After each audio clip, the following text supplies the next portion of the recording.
Welcome one, welcome all. Good morning, good afternoon, good evening, wherever you and you and you and you and you and you and even you way up there, way up there north, even north of me.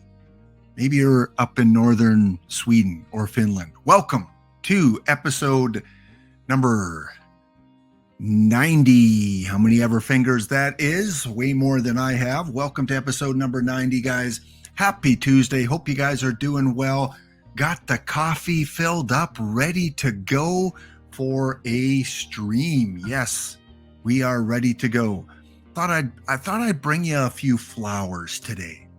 How do you feel about that? A few roses for the crew today.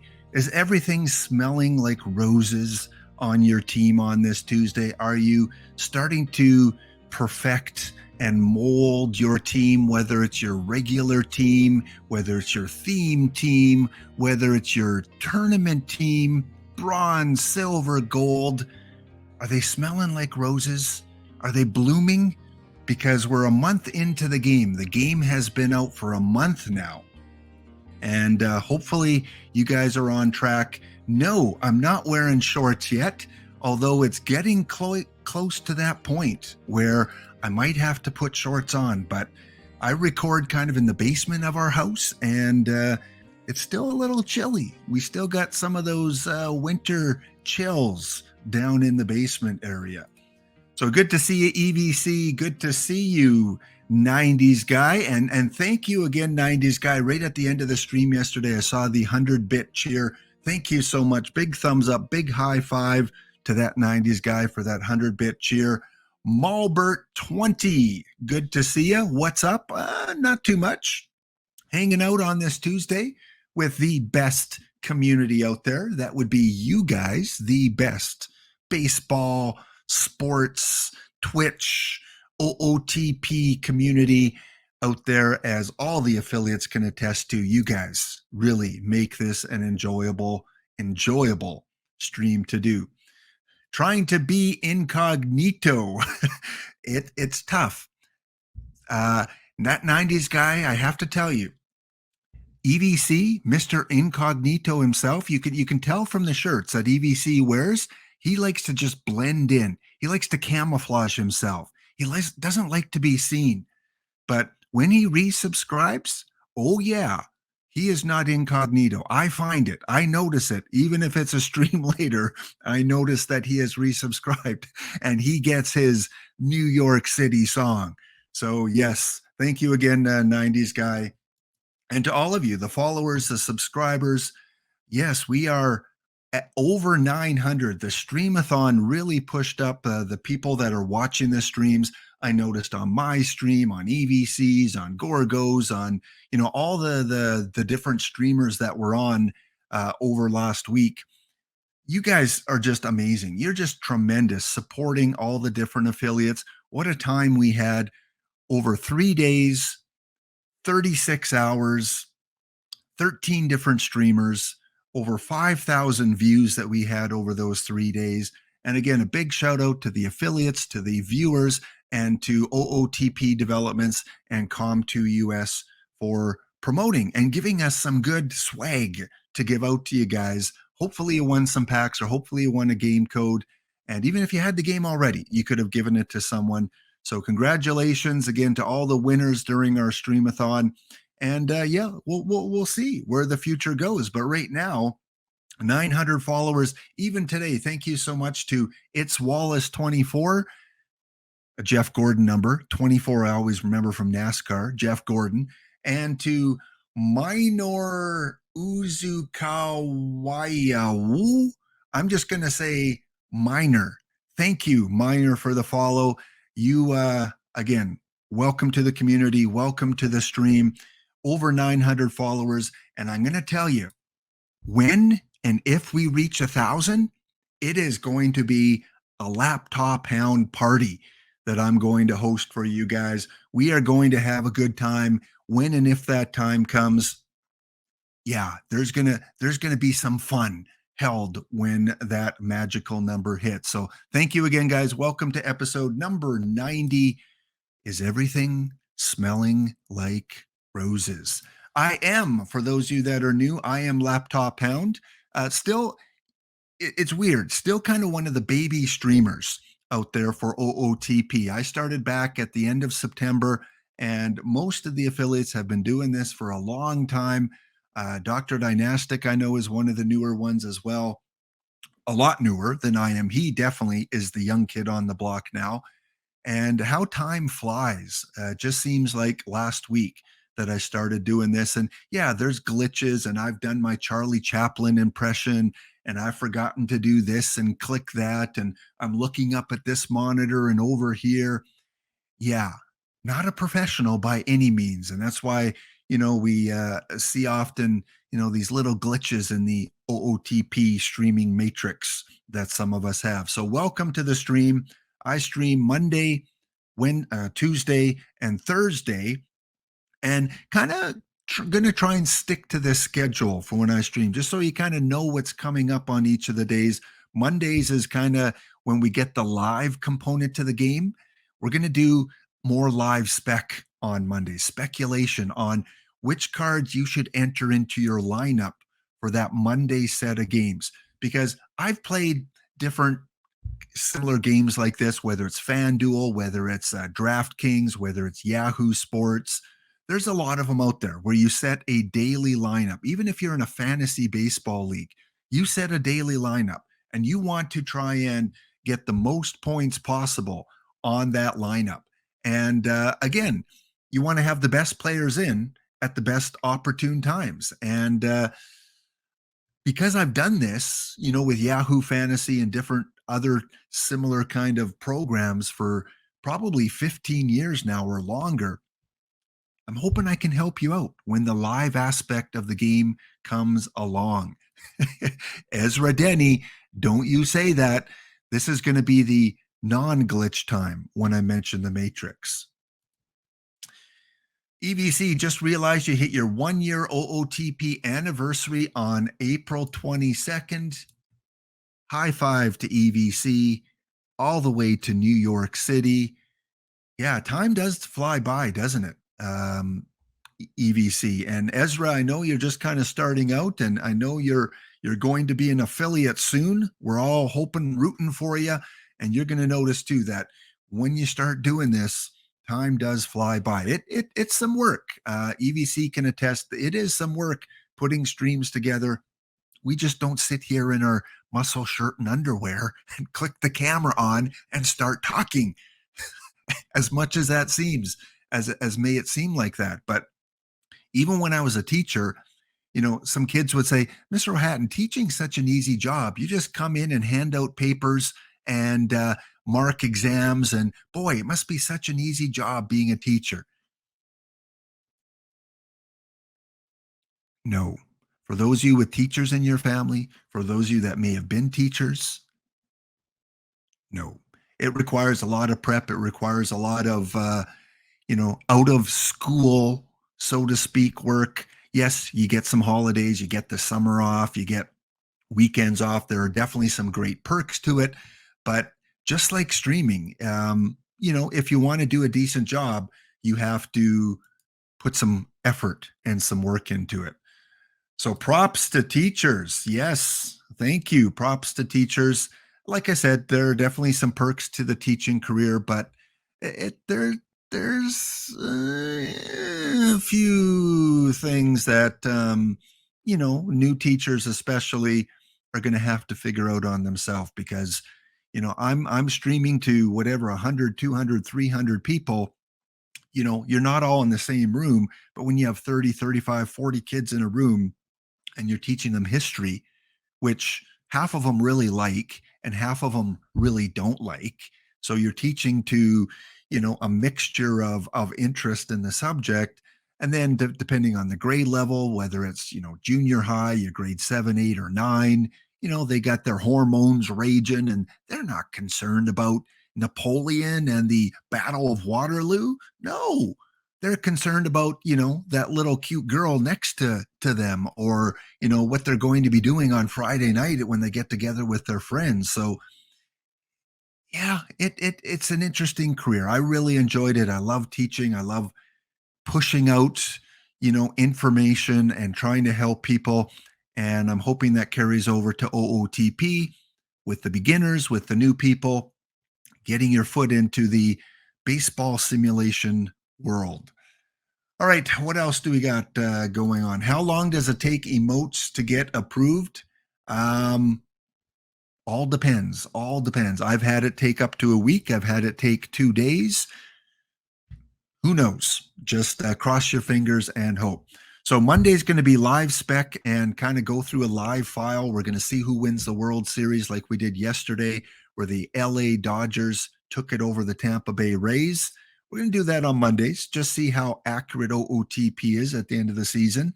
Tuesdays is going to be our historical play. And once I'm done all my historical games, we've got 5 teams left. Then we're going to get into that Babe in the Matrix series, which I'm so looking forward to. Going to have a lot of fun with that. And Thursdays, of course, the Hawk Report with your kidneys. Hounds analysis with kidneys. Yeah, the Hawk Report will be on Thursday, right after Dishnet at around, 1 p.m. Eastern, give or take half an hour, depending how long Dishnet's stream is. Giveaways. Yes, we do have giveaways again today. If you're new to the stream, I give away 15 packs a stream, 10 packs to one user, 5 packs to a second user. And once we get tournaments going again, which I'm hoping will be very soon, then we're going to throw in some packs for the tournament winners that we have on stream. Hopefully we get those perfect draft 16 team tournaments coming back soon, because they were, even though they only awarded 600 perfect points for the winner, they were great for streamers because they could get more engagement on their stream with those tournaments. All right, what else do we got going on here? Koala. Yeah, Koala.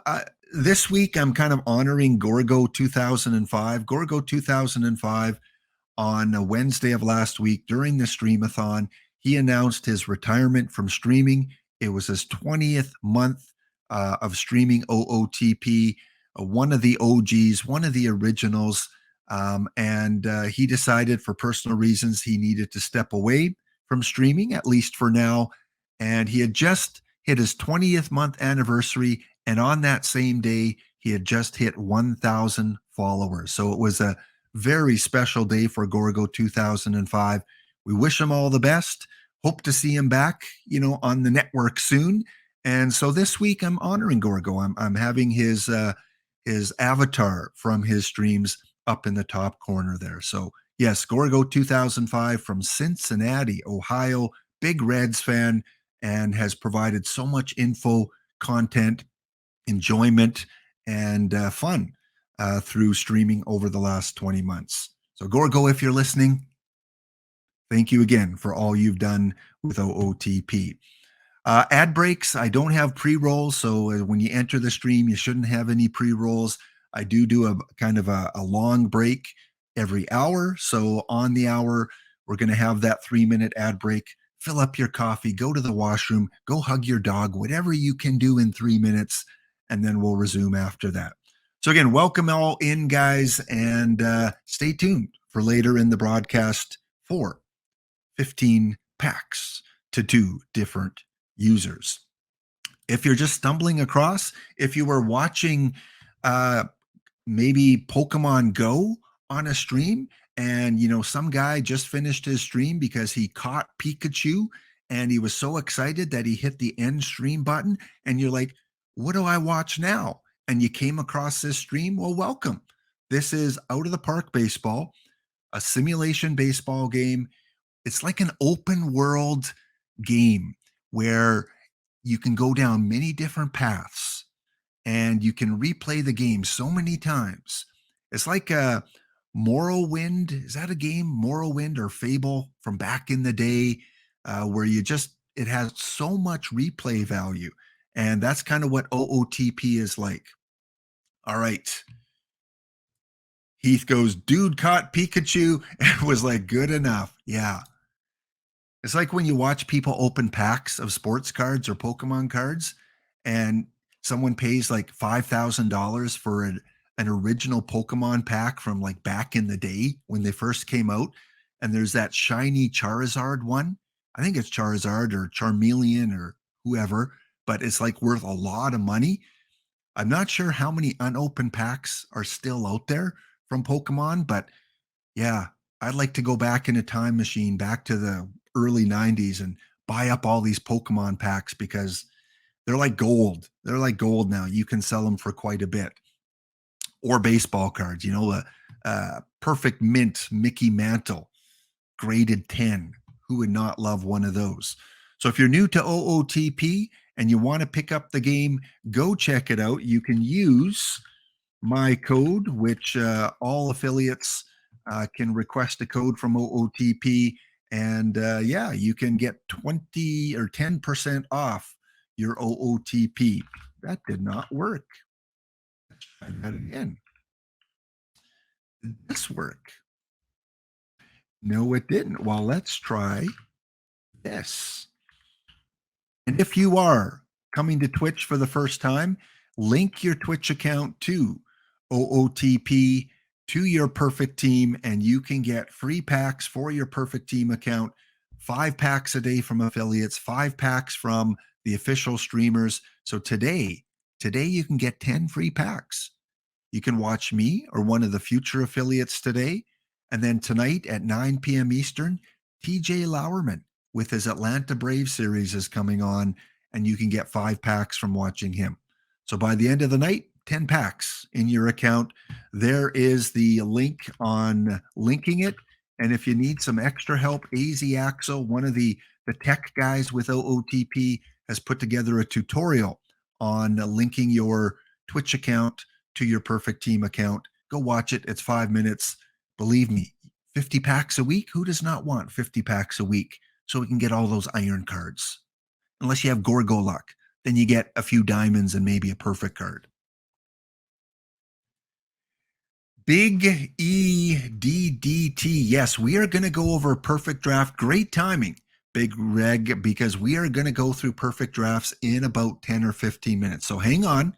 We're going to go through and give you a few tips on drafting and the importance of perfect drafts and the perfect team championship series, the master series. We're going to cover that in about 10 or 15 minutes. So stay tuned.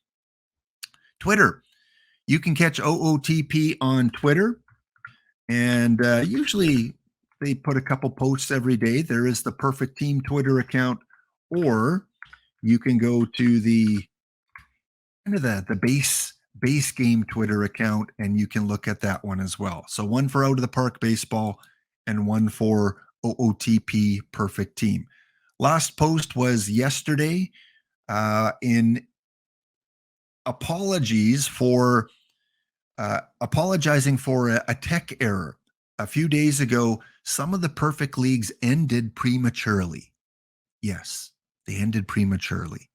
And OOTP, as kind of compensation, gave out 7 days free of Perfect Team Plus. So if you were in a league and all of a sudden your league ended on Thursday or on Friday, and you're going, what the heck? Well, you've been awarded, you've been given 7 days of Perfect Team Plus. So if you didn't realize that, yeah, go up and take advantage of those 7 free days, which are going to give you more packs, more login packs, and different discounts if you want to use them on buying perfect points. Lots of things you can do with your PT Plus. So that was announced on their Twitter, and on their other Twitter account, Max Muncy, LA Dodgers, leading the league with 11 home runs so far this year as of 1 hour ago. I don't think that's been topped yet.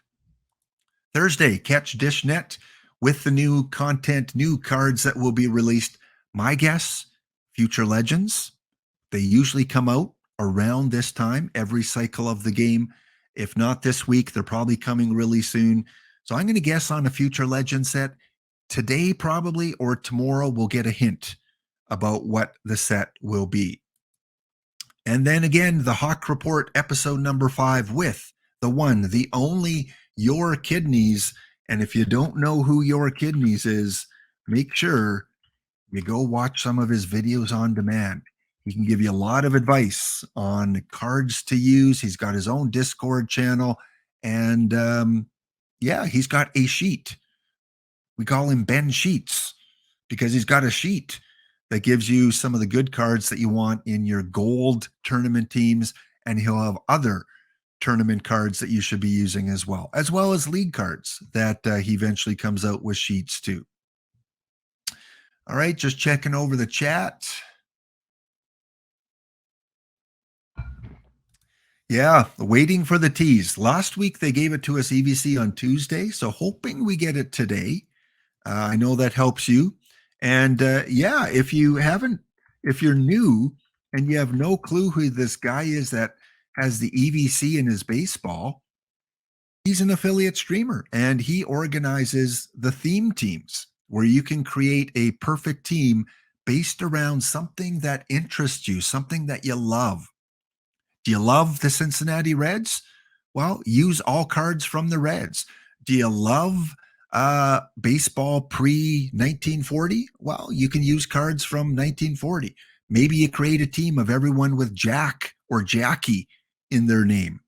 Whatever you want to do, it's endless in this open world game called OOTP. Endless opportunities for you to come up with a theme for your team. So go check him out. Go follow him on his channel. He usually streams Monday after my stream, and then Wednesday Guess the Set, where he gives you the opportunity to guess the cards in the Thursday new release set. Yeah, you kind of guess based on the teaser that they give. And then when you watch his stream on Wednesday, he gives you kind of his suggestions on who he think might be in the set. And then, yeah, you fill out a Google form and he gives some packs away. So giveaways. Lots of affiliates do giveaways. Check out EVC tomorrow. And then he'll be on again Friday. I believe he goes Monday, Wednesday, and Fridays with his stream. All right. And speaking of go, subscribe or follow these affiliates. Get Go on your mobile device, whether it's Apple, Samsung, I don't know, there's a Google version, I guess, of a phone, Pixel, I guess it's called, whatever device, iPad, Microsoft, go get OOTP, go on the Google Play Store, on the App Store. It's free to download. If you want to play certain historical seasons, you can pay 99 cents or $1.99, whatever it might be, and you can play 1937 or you can play 1952. They do give you 3 free historical seasons, but of course you can play fictional leagues. You can play the current Major League Baseball league for free. Doesn't cost you anything. So go get OOTP Go now. Just came out a couple weeks ago. What else do we got? Let me look at the chat.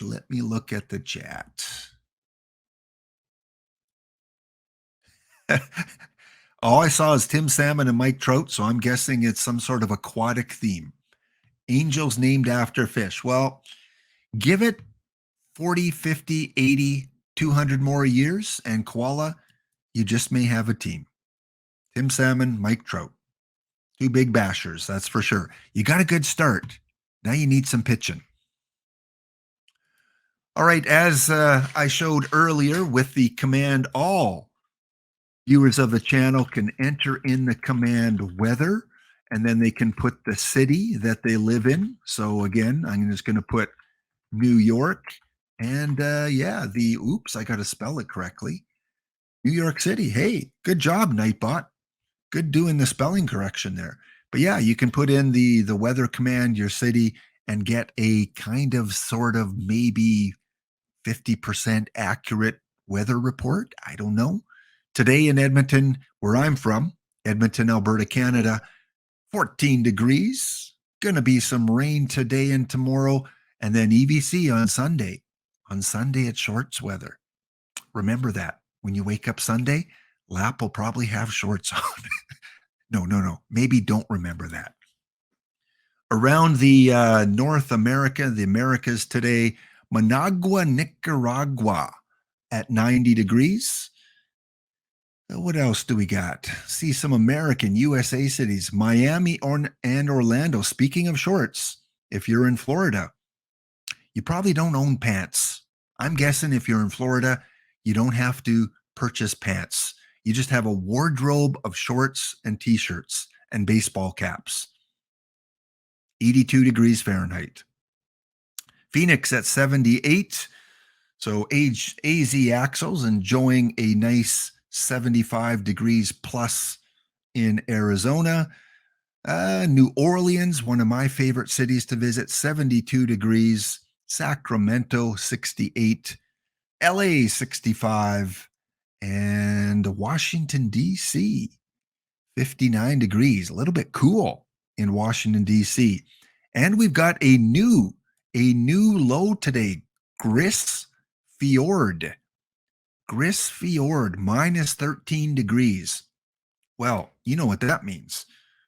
You know what that means. We haven't visited Gris Fjord.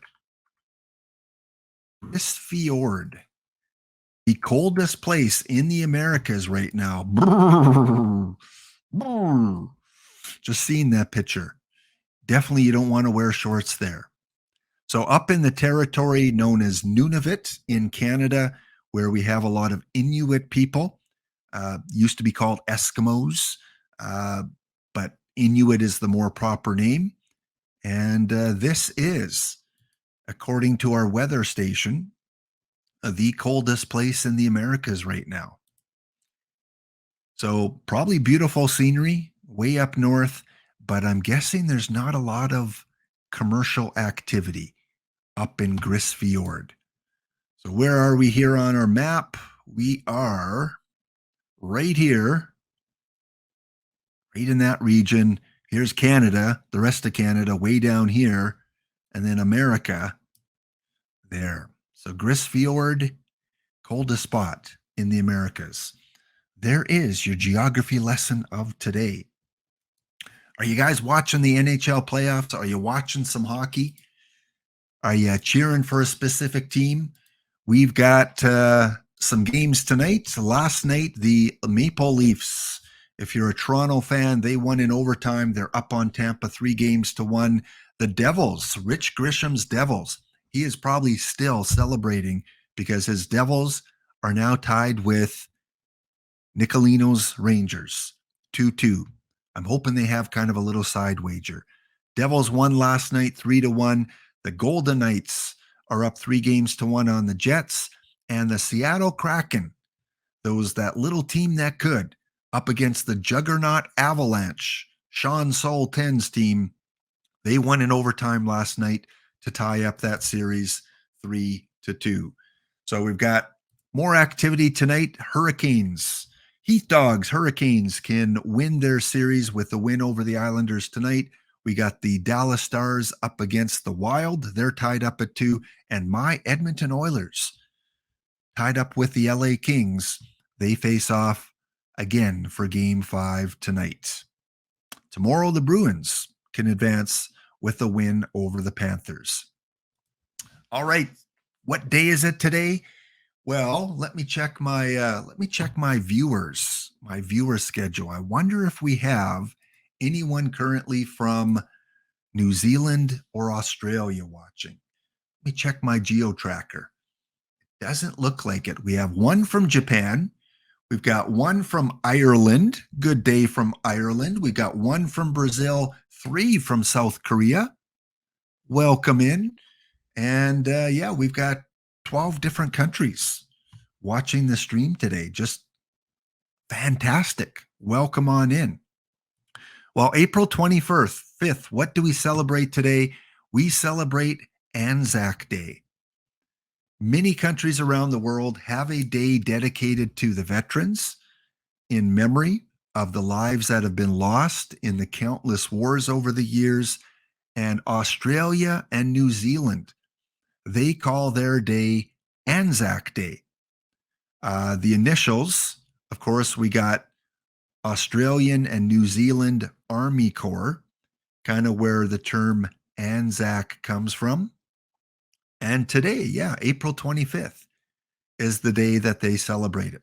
In Canada, Ours is November 11th, and we use the term Remembrance Day because it was on November 11th, the 11th day of the 11th month of the 11th hour, that the armistice with Germany and the Allies, basically ending World War One. So we celebrate on November 11th, Australia, New Zealand, Anzac Day today. You guys in the US is Memorial Day, correct? Is it Memorial Day like in May, third weekend in May? Is that what it is where they um, kind of give recognition? And I guess, yeah, celebrate is not a word I would want to use for Anzac Day. It's more of a memorial, more of a um, day of memory for the fallen soldiers. You have Memorial Day and Veterans Day. And Ezra, when is your Veterans Day? Is that November 11th? Looks like the UK is November 11th.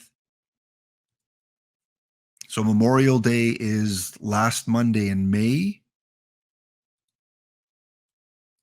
So yeah, this is again a day for the people in New Zealand and Australia to remember those that they have lost. And again, Australia and New Zealand, maybe a lot of people don't realize, but they sent a bunch of soldiers into World War One on kind of that Eastern Front, not in Western Europe, but kind of around Turkey. I think Gallipoli. I think there was a famous movie, right, about the Australian and New Zealand soldiers. Was Mel Gibson in it? Maybe not. But I think it was called Gallipoli, where a lot of them lost their lives. Apparently, from what I know of history, Winston Churchill, and maybe my UK viewers can correct me if I'm wrong, but wasn't Winston Churchill in the military at one time before he was like Winston Churchill, the prime minister? And in the military, didn't he help organize the assault on Gallipoli? Like, didn't he push for that? And then I guess it would be the Central Powers kind of kiboshed that and said no to that, and kind of ruined a lot of the ally fleet that went over to Gallipoli. If I remember correctly, I think that was World War One on the shores of Turkey, kind of in that area there. Yeah, I think it was a bad day for the Allied forces. I think they did lose a lot of soldiers. It didn't go well.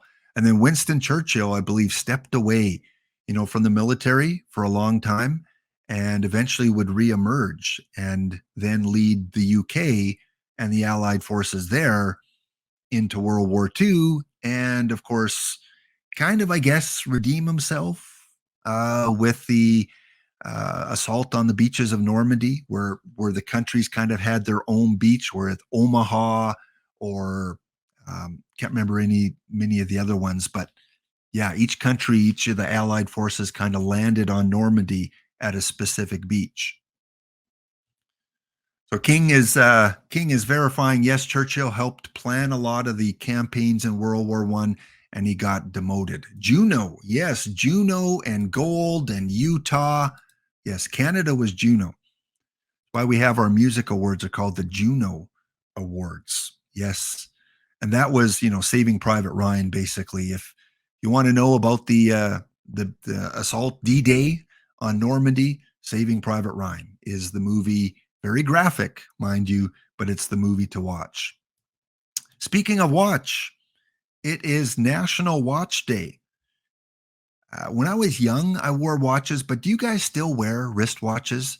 Or in the day of iPhones and digital devices, are those kind of a thing of the past? I'm curious. Do the people watching wear a watch, a wristwatch? Fitbit? Yeah, Fitbits are kind of a replacement for a lot of watches. More Fitbits. I haven't worn a watch probably in 25 years. Although I like them, I think they look elegant, and if you're going out for a night, a nice dinner, you're going to a party, you're going to a ceremony, kind of a nice accessory to wear. Um, your Armed Forces Day is actually in June. Yeah, Anzac is today, New Zealand and Australia. Um, June in the UK, plus probably Remembrance Day, November 11th. King's never worn a traditional watch, wear a Fitbit. Yeah, so a lot of Fitbit users. Oh, Canada. Oh, Canada. Yeah, November 11th, Remembrance Day for Canada is kind of our big day. So many, I mean, there's so many days throughout the year that kind of commemorate, whether it's D-Day or they commemorate this battle, Vimy Ridge, World War One, where the Canadian forces played a big part in taking Vimy Ridge, which was, in 1917. Passchendaele, another big battle that Canadians took part in. And in fact, Canadians were involved in the first battle that took place in Ypres in northern France, northern France, Belgium, where a lot of the war took place, where gas was first used. And Canadians kind of had to deal with the first gas attacks in World War One. Watches are cool, Cobra says. So yeah, today is excuse me, today is National Watch Day.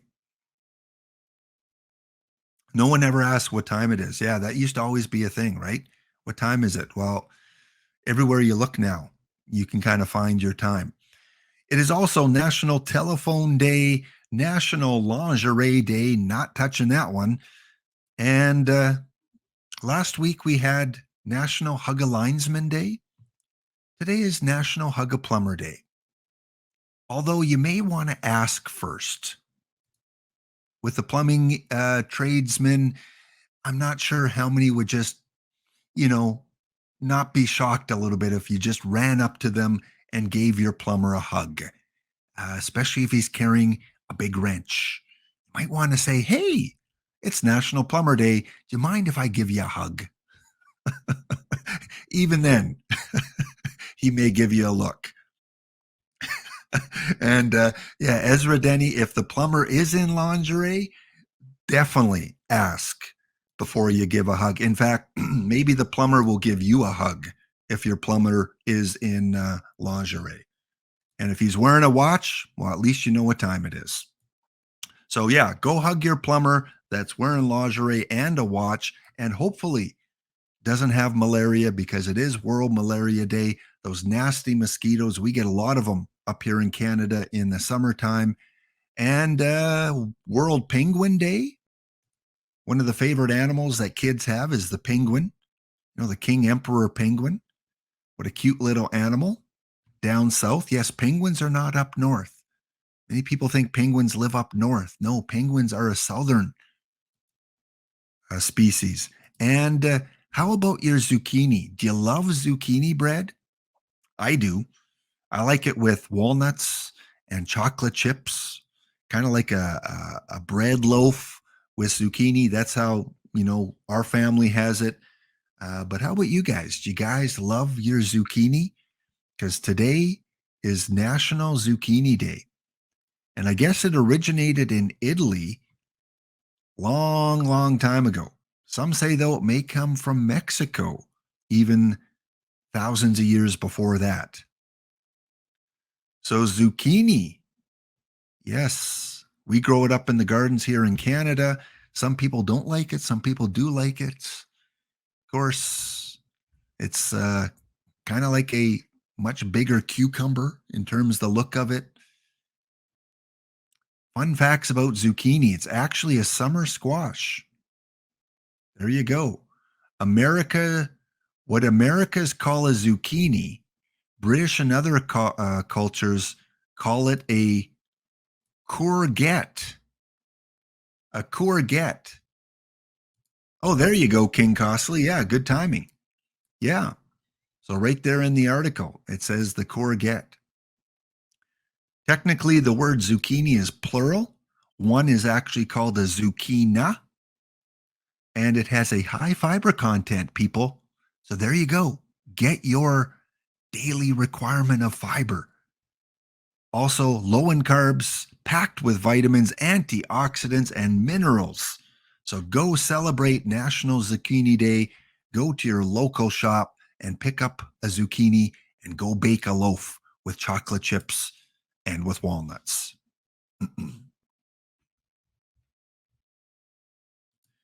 Yeah, Chess Safari.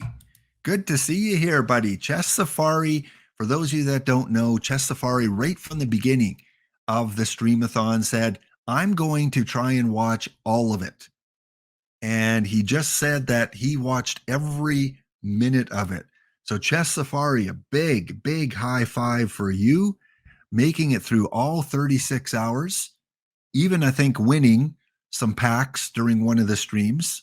Because I know I submitted your name for something. I don't know if it was packs or for a code. So, yeah, I don't think many people managed to make it through every minute. So I guess that means we have to shoot for 100 hours next time, right? Did you have any gas left in the tank, Safari? Could you go any more? Or were you kind of at your breaking point? Because 36 hours, that's quite a long time. And I know you did say you had a nap at least somewhere in there. You must have had an app. Yes, Chess Safari, the OOTP B addict. So yeah, big shout out for making it through all of that. Okay, baseball. My Blue Jays beat the White Sox in the first of their home series against the White Sox yesterday. Yankees lost again. Ezra's Giants 4-0 over the Cardinals. That must have felt good. Braves just tore up the Marlins 11-0. Gorgo's Reds over the Rangers 7-6. Mr. Ree's Orioles over the Red Sox 5-4. And the Rockies and Rays had an easy time. Those Tampa Bay Rays, wow. When are they going to slow down? Doesn't look like anytime soon. So those were the games yesterday. And now we are going to, Koala Strider had a perfect game going into the 7th. Hey, I pulled a Strider yesterday, I think. I hope he goes up to perfect. Good game, Strider. Make your way up to perfect. 20,000 perfect points. All right, I want to kind of review a little bit here. Let me see how we're doing for break. Yeah, we've got a break coming up in about 4.5 minutes. But for those of you that are new and have only been in OOTP maybe a week or two and just starting to kind of make your way around, swim around in the ocean a little bit, one thing I want to kind of remind people, the new people, about is the tournament format, because you can play tournaments for free. Doesn't cost you anything. And depending whether you're a Perfect Team Plus member or whether you're not, you can either play 3 of one type or 2 of one type. But I want to kind of review what Dishnet and Sporer went over in that first week of Perfect Team 24. Tournaments. Your goal is to kind of play the regular season and then make it to the playoffs, which are the PTCS. And in that round of the playoffs, if you do well enough, you can make it to the championship, which is the PTMS, the Perfect Team Master Series. And then there's even one after that, which is the ultimate, like the World Series, I believe. But you kind of want to make the playoffs first. So you do that by entering as many of usually one specific type of tournament. And there's 10 types of tournaments that you can enter for free to qualify for the playoffs for the first round. 7 of them are daily variants, where there's a new tournament every day. 1 of them is for weekly, so once a week. And then there's 2 for the perfect drafts. And yeah, they fill up quickly. The dailies fill up quickly. You have to kind of know when the the new one's going to pop up. And just like the bronze tournaments that fill up so quickly, but then a new one comes around 10 seconds later. But based on how you do in these tournaments, you then get points that go on the leaderboard. And you don't get punished for doing poorly. So if you enter 10 tournaments and you win one of them, your 9 losses don't cost you anything. No points are deducted. You just get 0 for that tournament. Whereas the more you enter, the more likely you're going to place, get 3rd place, get 4th place, get 1st place, and then you're going to get those placing points to add to your leaderboard score. And someone correct me if I'm wrong, but for that first round of the playoffs, how many qualify? Is it 128? Seems to me that number rings out from last year. 128 that kind of qualify for the monthly playoffs.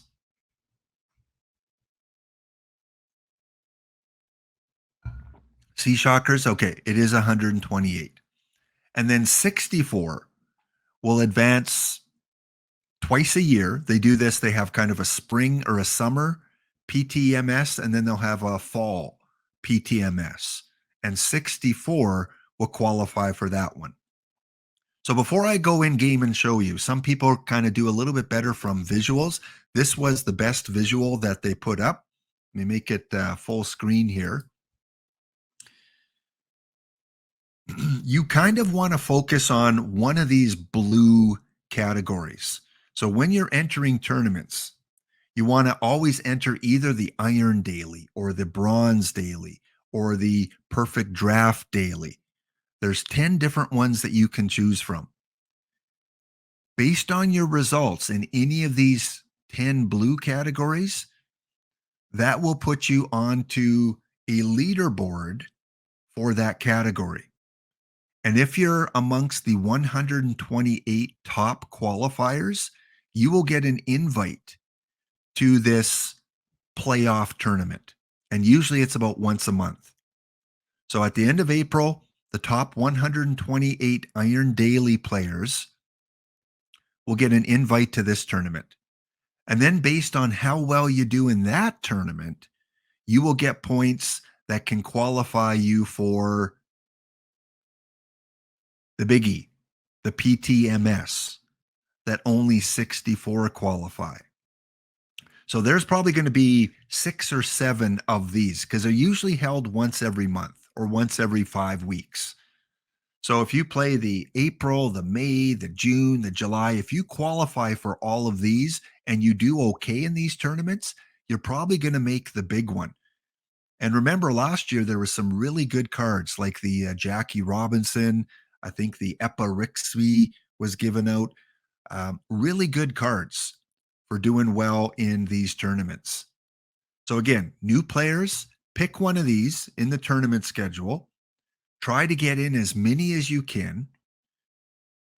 The only other caveat here is all these ones on the left-hand side, so 4 and 4, these 8 tournaments, you have to have your own cards to use. So you have to, if you're in the Iron tournaments, you have to have really good Iron cards. If you're in the Silver tournaments, you want really good Silver cards. You have to own the cards on your perfect team to do well.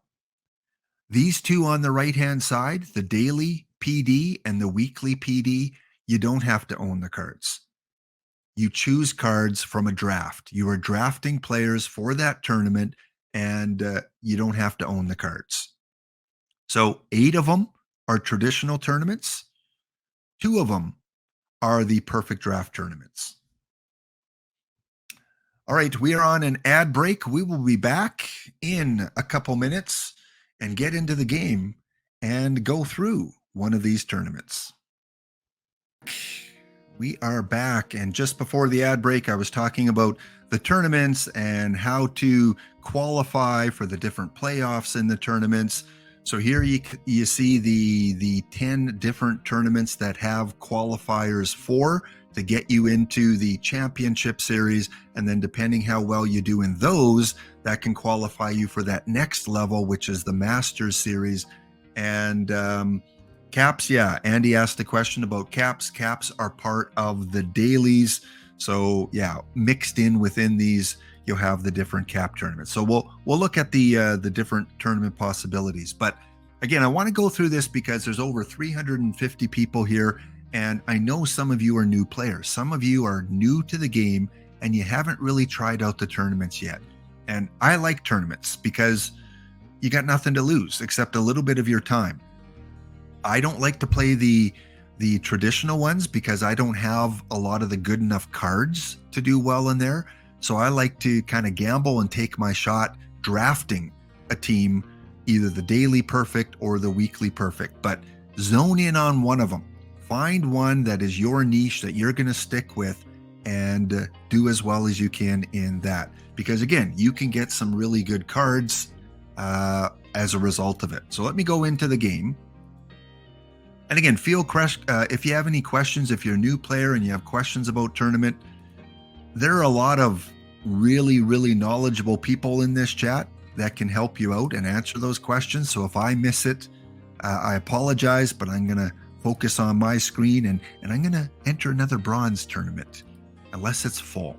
Yes, it's full right now. So when you go to your main screen here and you click on the show tournaments for those new people, here it shows you all the different possibilities.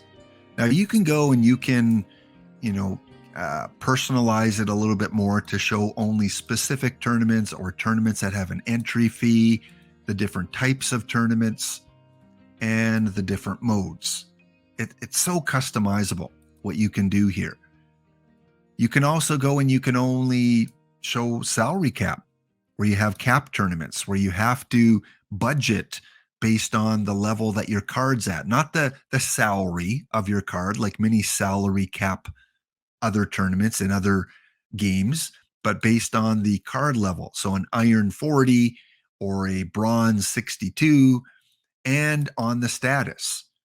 If you don't want to see the games that are in progress, go click on only accepting teams, and then you have to apply your filter. You have to click that green button.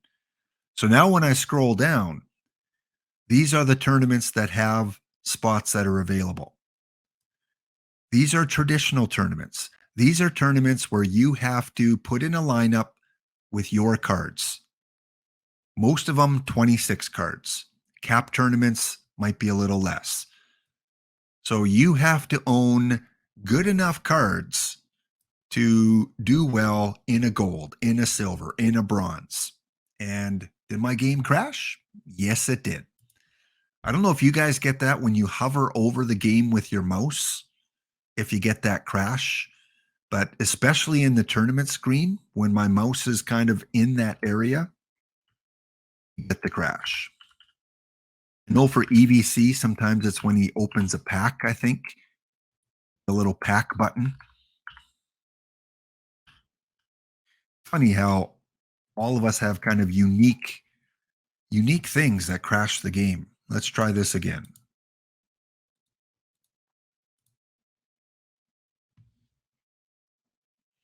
And great, good to see you guys asking a lot of questions. That's awesome because, like I said, we have a lot of knowledgeable people here that can help you out.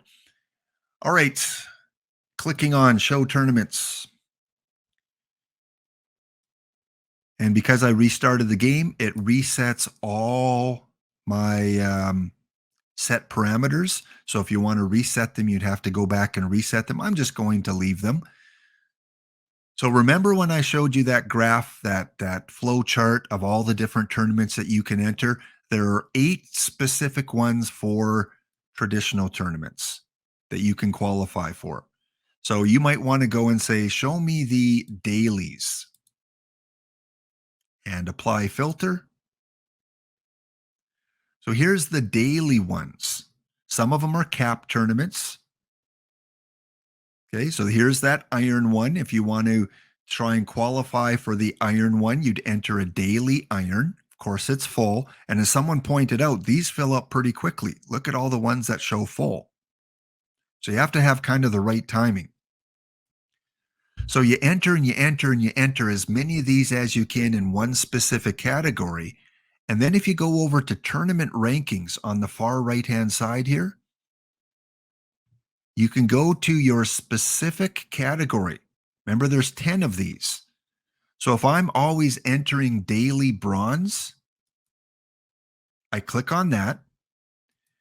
I want to show the total rankings on the leaderboard. And then just like that, it will show you where you rank, who's in the top 10, the top 128. So this goes from April 3rd to April 30th. So this cycle is almost finished. So if you enter a lot of tournaments now, it's probably not going to help you unless you get really lucky.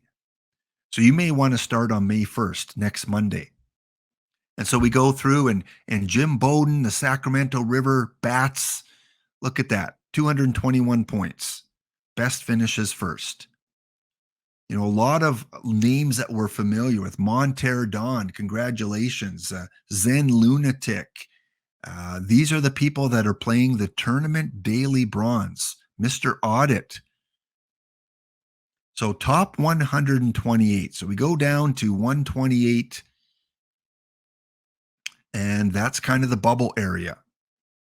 Bella Turtle 98 is kind of right on the bubble, the last one to qualify. And that's with a best finish of 7th. So you don't have to win these. You don't have to come 2nd, 3rd, and 4th all the time. Here's someone that's finished 7th as their best result, and it's good enough to get them into the top 128. Here's someone that's finished 8th as their best result, and they're 116th. Here's someone that's finished 12th as their best result, and they're 108. So again, you don't have to win all of these. You just want to consistently enter these. And again, whether it's the iron, same thing. We go to the daily iron, and it shows you the rankings for the total month. So D. Dempsey, hey, a viewer of the channel, and I believe a fellow educator, D. Dempsey, the Orleans Firebirds are leading the tournament daily iron. So guaranteed that D. Dempsey is going to make the first PTCS. And then if he does well in that, he might make the Master Series and get one of those gray cards. The other thing that you have to remember is when you play these traditional tournaments, like I'm going to go daily and I'm going to go iron. So there are 5 iron tournaments that you can choose from. If you want to stay in that daily iron category, there's 5 you can choose from. It's not just one type of tournament. Looks like there's 5. So constantly enter your iron, your iron, your iron. Remember, you have to use your own cards, and each of them have different criteria. One is 1955 settings, one's 1992 settings. Some are best of 5, some are round robin, some are best of 7. But these are the 5 iron tournaments that you can enter to gain points on this leaderboard. Again, traditional tournaments, you need your own cards. The other thing is that when you enter these tournaments, you're not just competing for points here, but you're competing for packs. This one, you get 3 diamond packs if you win. Here you get a choice pack. The other 2 at the bottom, 3 diamond packs. They're free to enter as long as you have, suitable cards that are going to get you a lineup in these tournaments. So there's your daily iron. Here's your bronze, 5 tournaments. You can enter the golds, 5 there as well. Diamond, a few less, only 3. You've got the open tournaments, where it's basically you can use any card that you want, but they're caps. So you've got the cap on it. And yeah, let me go back to the flow chart.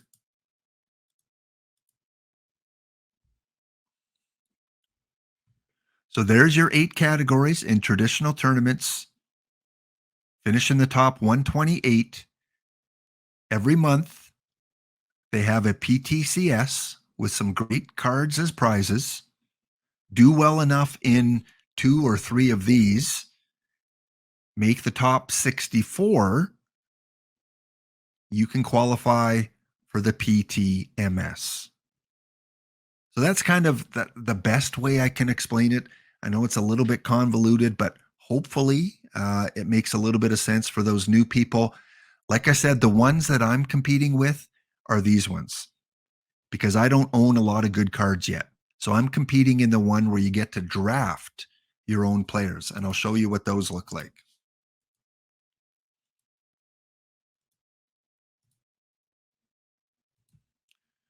Razor, good to see you. Good to see you, average Madden guy. D Dempsey, hey, there you are.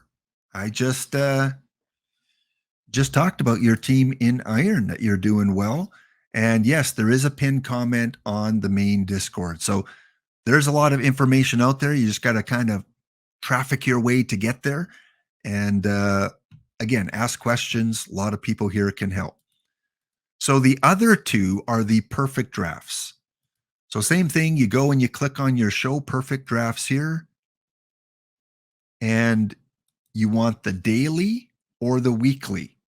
Those are the two that qualify for those tournaments. So if you just want to do one a week and test your luck there, apply the filter. These are all the weekly tournaments that you can get points from. I like to do the dailies because I have a little bit more time on my hands. Apply the filter. And because I'm a Perfect Team Plus member, I get to enter 3 tournaments at any one time. 3 of them. One I've got going on right now, and 2 of them I need to draft for. If you're not a Perfect Team Plus member, you can still enter 2 of these at any one time. So I'm going to go and I'm going to draft. I want to qualify. I want to finish in the top 128. Like I said, you can finish 12th as your best finishing position and qualify, as I showed you in the standings.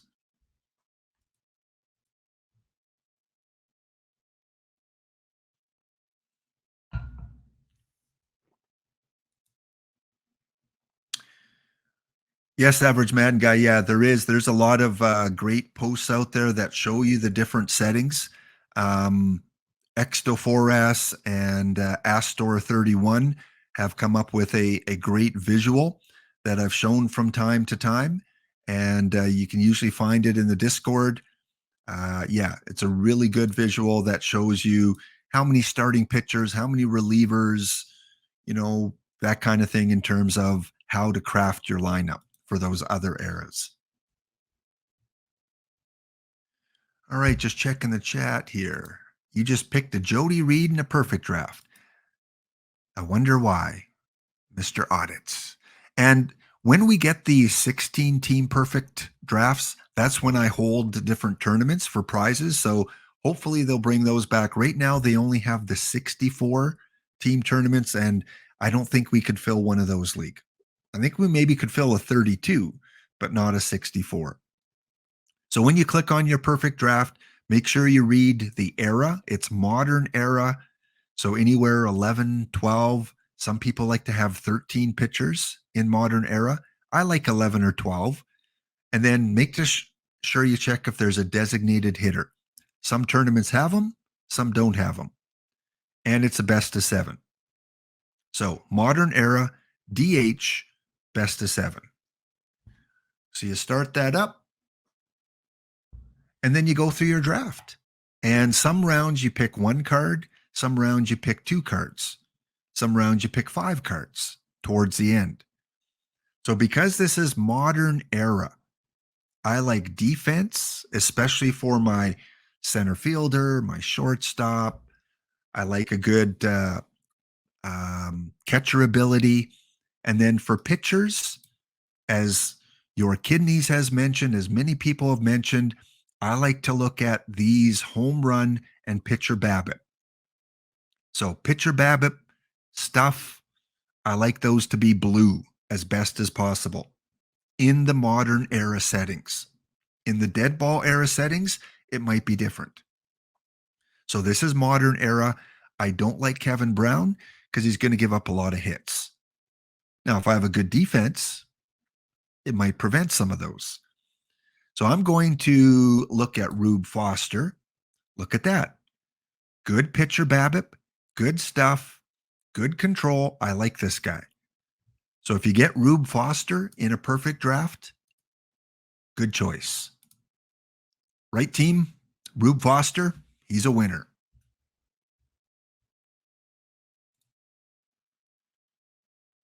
Yeah, it wasn't great choices. Some drafts you get really tough choices. Some drafts are a little easier. Neshek as a reliever, but I wanted that starter. Yep, definitely take the best starting pitcher as the first pick. I definitely in a early era, like if you're playing 1922 or 1930, you want to get your starters early because you only need 3 starting pitchers. In modern era, it all depends who you choose from. All right, next up, I like defense with my shortstop, 88 infield range. And for the new players, range tends to be kind of the key one that you're looking for. So when you look at the defensive ratings, you see 4 of them here, but range is kind of the accepted most valuable part of the defense. Don't get distracted so much up here at their positional ratings, although it helps, but look at the actual defensive ratings. So if you can get a guy at shortstop that's 90, 95, 100, pretty good defense. See Addy Joss, take Addy Joss. I would say even see Rube Foster, take Rube Foster. Unfortunately, they don't put the limited edition cards in here. So that Atlee Hammaker, we're not going to see them in perfect drafts. So this one, again, not a very good round. Chase Utley. For hitters, for the new people out there, kind of the accepted modern era look for is power and eye. High power, high eye. And of course, defense. If you can hit on a player with high power, high eye, and good defense, it's a good starting point. And also, as best as you can, avoid the live players. There's some good ones. Aaron Judge, Mike Trout.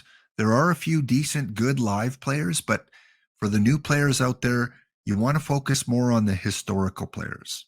So any card without a real face, a real player on it.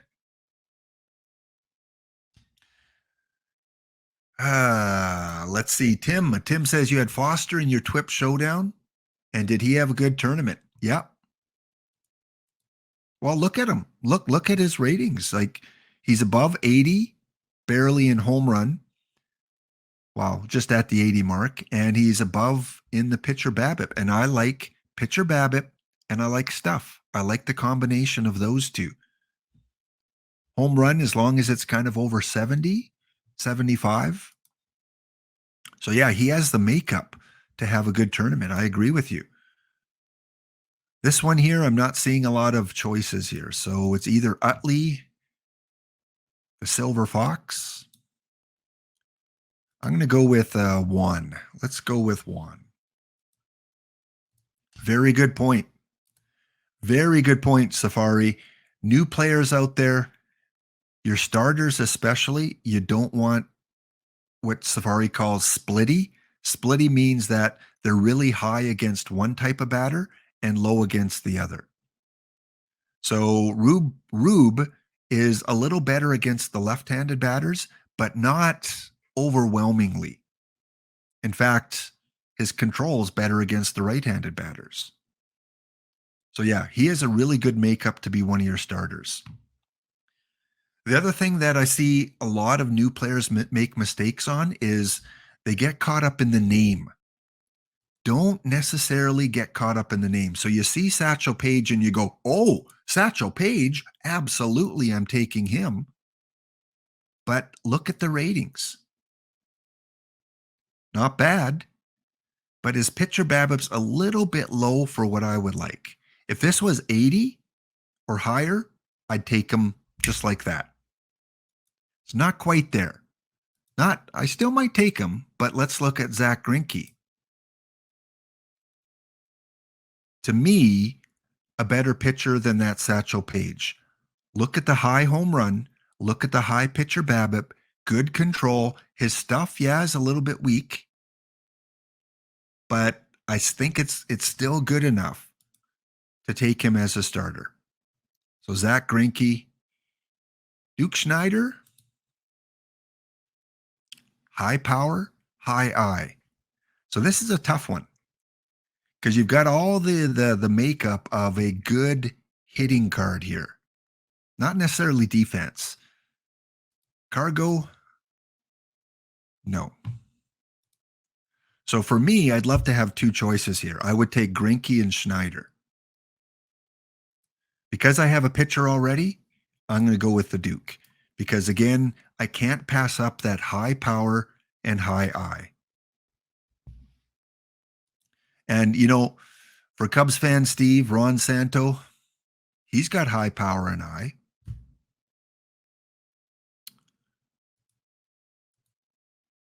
We compare him to Duke Schneider. So I think the card that's going to help me most when we compare the two bats, Duke Schneider. Ron Santo, good. But Duke Schneider, a little bit better. Yeah, so many choices like Greinke, Santo, Schneider. Went with the Duke. Too bad I couldn't finish my Jackie mission by taking Duke in tournaments. All right, here's a fun round. Here is a fun round because I recognize some really good names here. And when you do these enough, you kind of get to know which cards are good. I'm ignoring the live gold. Don't worry about them. You don't want live gold. So, Billy Wagner, decent, right? His home run, but he's really splitty. Here's a case of a splitty card. Much better against the lefties. But he's decent. Roy Thomas is a very controversial one. I've seen players really praise this card because of that eye. And I've seen people go, but the power's way too low. But the BABIP's good.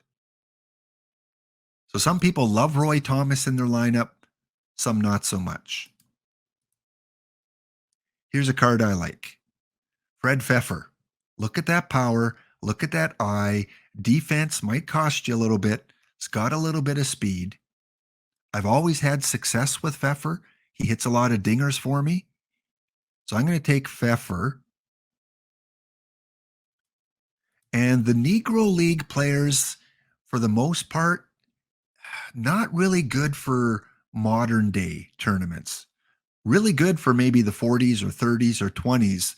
But for the modern day environment, I haven't found many of them to be successful other than a handful. There are a few good ones.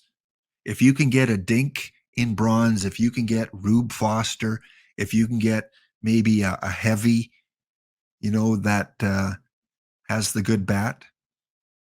Don't like look at the 60s for pitcher BABIP. Don't want that in the modern environment so much. Zeke. So a lot of relievers to choose from. Roy Thomas.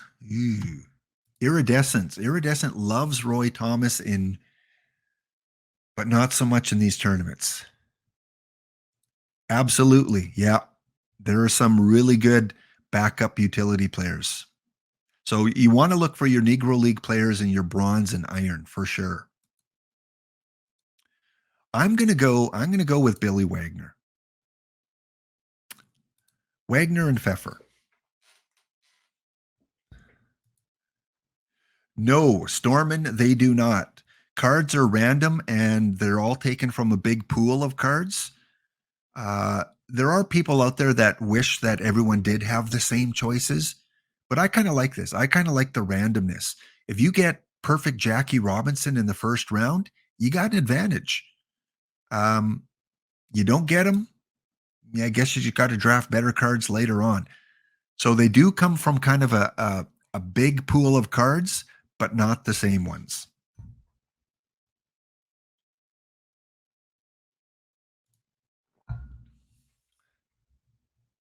Yeah, EVC, exactly. So you can get away. Let's look at Oscar here. So Oscar has a bad pitcher BABIP. Anything under 70, I consider bad. But if you have great defenders, if you have a really good shortstop, if you have a really good third baseman, second baseman, he'll probably do a little better for you. Same can be said for home runs. If you have outstanding outfielders, left field, right field, center field with really good range, you might get away with a little lower in the home run rating, but definitely for the pitcher BABIP. So again, I don't like this card. It's solid, but there's probably better cards out there. Stan Musial, a lot of people love this card. A lot of green there. Can play left field fairly well. So he's almost an automatic for me. I don't have a left fielder yet. So I'm going to take Stan and looking for power and eye. Power is okay, not so much eye. Snord is a big Stan man.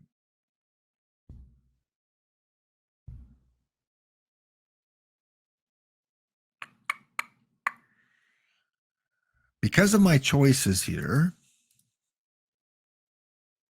power eye, good speed, but I've got Stan in left field and I've got a second baseman. So I might normally take Soriano if I had a position of need, but I'm going to go with I've only got one pitcher, so I'm going to take Oscar. More so out of necessity more than a good card. Yeah, thanks, IBDB. Once I get to bronze, I usually go through it a lot quicker. Sammy String, a lot of people love this card. High eye, good power. So if you're looking for a second baseman and you don't have one by the time he comes up, he can also play left field, right field. Let's look at his outfield ratings. Not bad. And when you play tournaments, you get the fully developed card. So if you ever see a card that says 15 out of 87, in tournaments, you get 87 out of 87. He is maxed out. In league play, you have to train him, not in tournaments. So because I like this card, I'm going to take Sammy. And Rudy York is another one. I think there's a couple Rudy Yorks in the game. He's one that definitely you can play at first base. Power eye. Power eye. So I probably should be looking at pitchers. Ooh. What do you guys think about Gary Peters? Very splitty.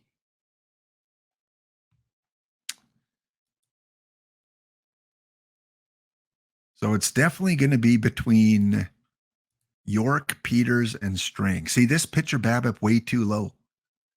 Avoid taking this pitcher. Not going to give up a lot of home runs. As EVC mentioned, yeah, it having a strong defense might not prevent home runs, but he's going to give up a lot of hits. Peters, okay, Peters. I think I'm going to go Peters and York because I do have a second baseman with Pfeffer already. And you can also change your fielder. So I'm going to go to Stan Musial. I'm going to right click him, set position, and put him in left field. So as you're drafting, you can kind of change positions. So Peters and York.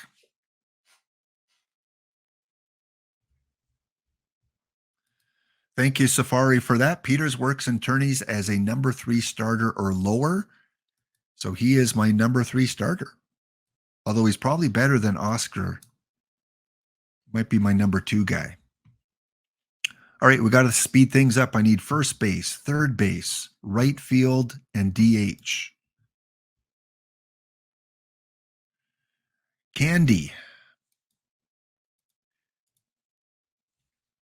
Here's where who mentioned that? I think C mentioned that. I think C Shockers. Yes, about utility. I'm going to take. I need a third baseman. Candy Jim Taylor. Pretty good, really good utility card. Can play 5 positions. Speed. He can bunt. Yeah, good silver card. And after that, I usually just hover over them and look for power and eye. Power, eye. I do need a right fielder, not the best defender.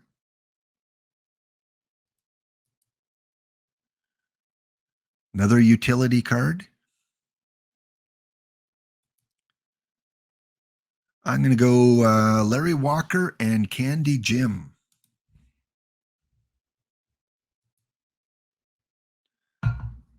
Very well said. It helps you later on in the draft kind of determine which positions you need to fill in. If you know, if I have one catcher, but I draft another guy that can play catcher like Rudy York, I don't have to worry about another catcher. I can take one still, but I don't have to because I know I've got at least 2 that can play the position. Frank Grant. Already got a second baseman, not really a good utility player. So I'm going to take, I think, Frank Tanana. Really good pitcher, BABIP. Really good stuff. Good as a number 4. Going to take him and probably should get another reliever soon. Yep, I like the numbers on this guy. Very low control, but I don't worry about control for my relievers too much. When you see that high pitcher BABIP, high home run, good enough for me. I forgot which one that was. All right, let's check Freddie first. Freddie. He's pretty good too. All right, let's take Freddie. Got my 5 pitchers. You want to get probably at least 4 of your starters by this time, by silver. And now I've got to speed things up. I'm just going to go Bob Feller and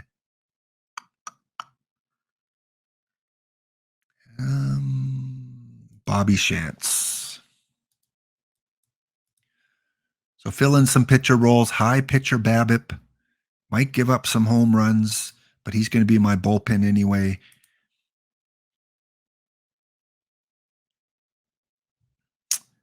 All right, 7, 8 pitchers.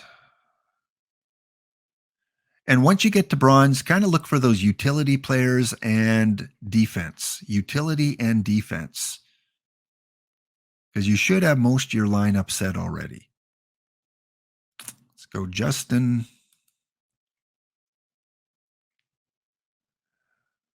All right, I could use one more catcher. I'm going to take Gary Sand. Actually, I'm going to take Yogi Berra. Yogi Berra is a great card to get in bronze. Left field and catcher. Got some power. So really good utility guy. And I like this first baseman. Look at this card. Look at the power. Eyes low, but look at that power. He's going to be coming off the bench anyway. All right, next up, we need a backup shortstop and another reliever. And last round, pick 5 cards.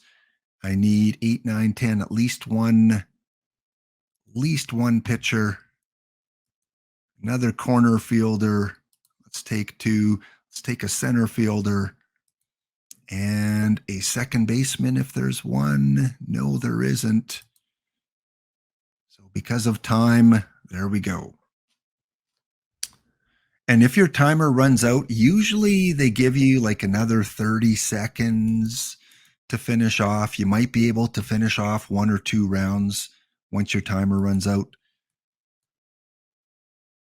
Billy, I'm going to put you as my stopper. I'm going to go middle relief on all these guys just because I usually do that. And secondary role, that's where I might put my specialist, my setup. Strategy, modern era. The word is stealing bases is low. Oh, and we're getting some thunder and rain here, guys. So if I go off the air, it's because of the thunder storm that Edmonton, Alberta is getting. Hit and run a little bit lower. Intentional walk a little bit lower. Crank up your starters. Yeah, it's kind of what I use. I use the 97-71 trick that your kidneys has taught me. And for my pitchers, look at the stamina. Highest is 110 for Rube Foster. So I kind of set my pitcher limit at whatever my highest pitcher is, 110. Relievers, a little bit less, 30.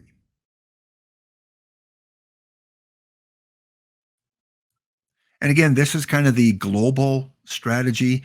If you have someone that's a really good base runner, if you have a Ricky Henderson, someone that can steal those bases, then you might want to go in and go to the strategy and crank up the running a little bit more. Only on hitters that have really, really exceptional speed. Want to make sure you have secondary positions for your left and right-handed lineup. Submit it. And I always like to sort by contact. And again, you can go into your batting ratings and you can customize it. Click on batting ratings and pick the categories that you want to see. Take off ones you don't want, add the ones that you do want. I like to have the individual contact versus righties, contact versus lefties, and power.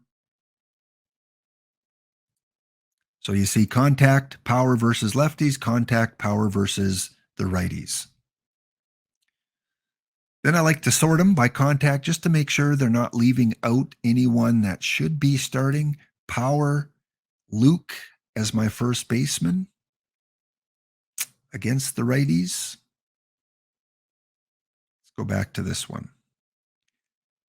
Luke as my first baseman versus the lefties.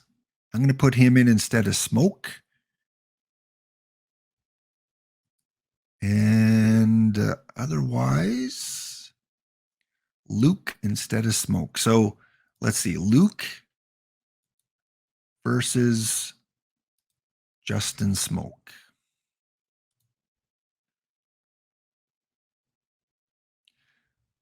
So definitely I'm putting Luke just for the power capability. It's fine to have him on the bench if you want him as a pinch hitter. Yeah, absolutely. Defense, though, it's going to cost me a little bit of defense. It's going to cost me quite a bit at defense. So I'm only going to put Luke in against the righties. Smoke, you stay in against the lefties.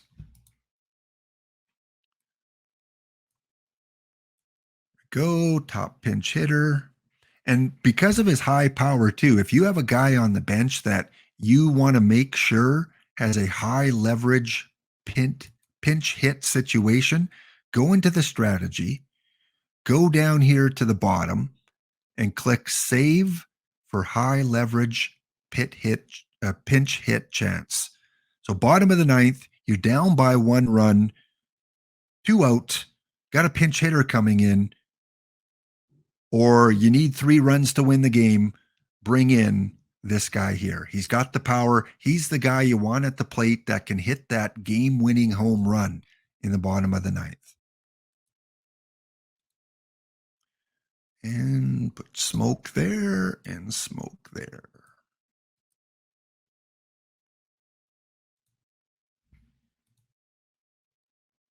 All right, let me check the chat here as I've been doing my drafts. What do we got going on? Chance does the trick. Thank you so much.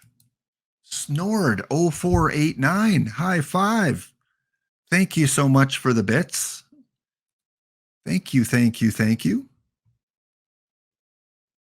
And I hope that this tournament beginner advice has helped you a little bit. And again, great people in the chat here that can answer your questions. Brand new, what's your best advice for a brand new perfect team player?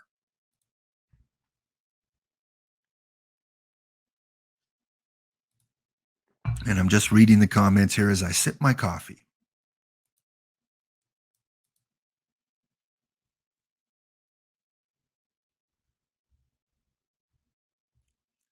And EVC does exactly what I do. Build up your perfect point and your pack economy. Perfect.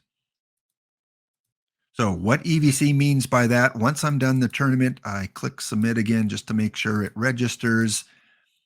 Again, you can go play around with the strategy. I like to have 5 starters. You can organize it however you want. I use a lot of the default kind of settings and just kind of tweak it a little bit.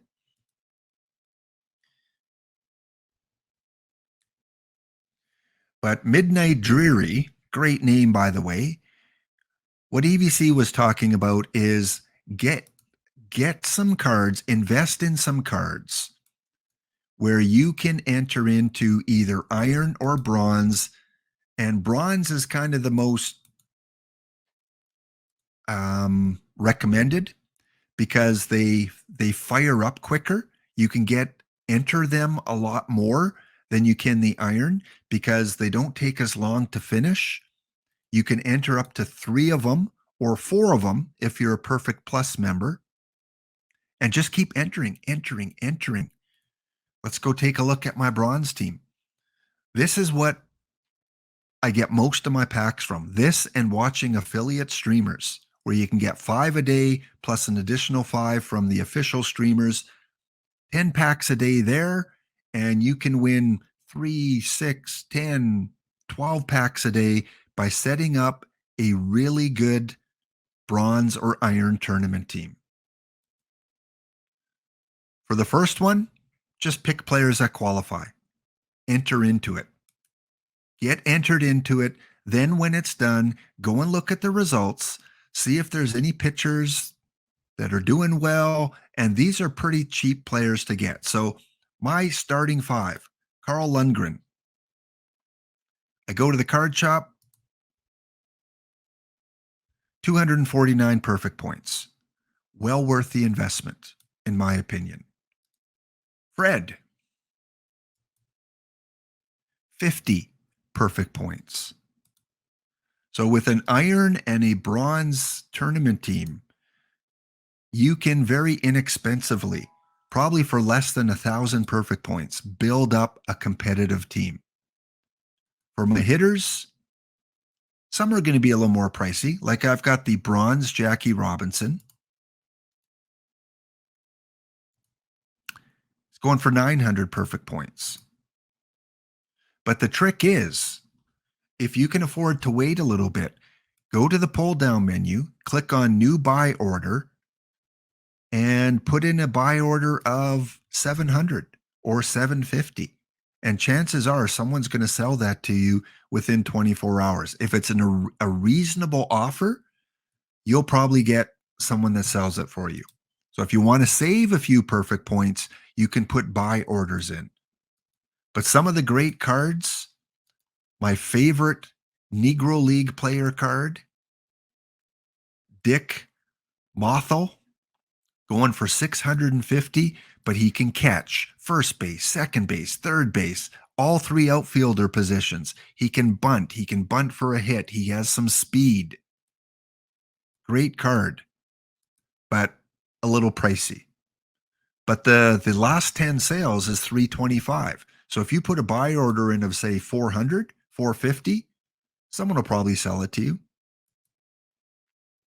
So yes, great advice, EVC. Go and enter in these bronze tournaments, iron tournaments, and build up your packs. I've got 53 packs. This is not affiliated. I don't have this one tied to Twitch. So all of these packs are just from tournaments or in-game achievements or missions.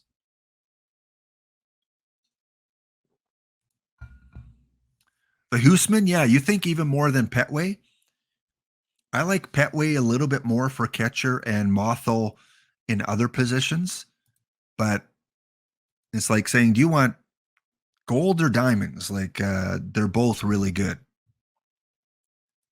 Also, you can check how you've accomplished your achievements by going up to market, clicking transaction history, and you can go back several days, several pages, and see where your perfect points are coming from.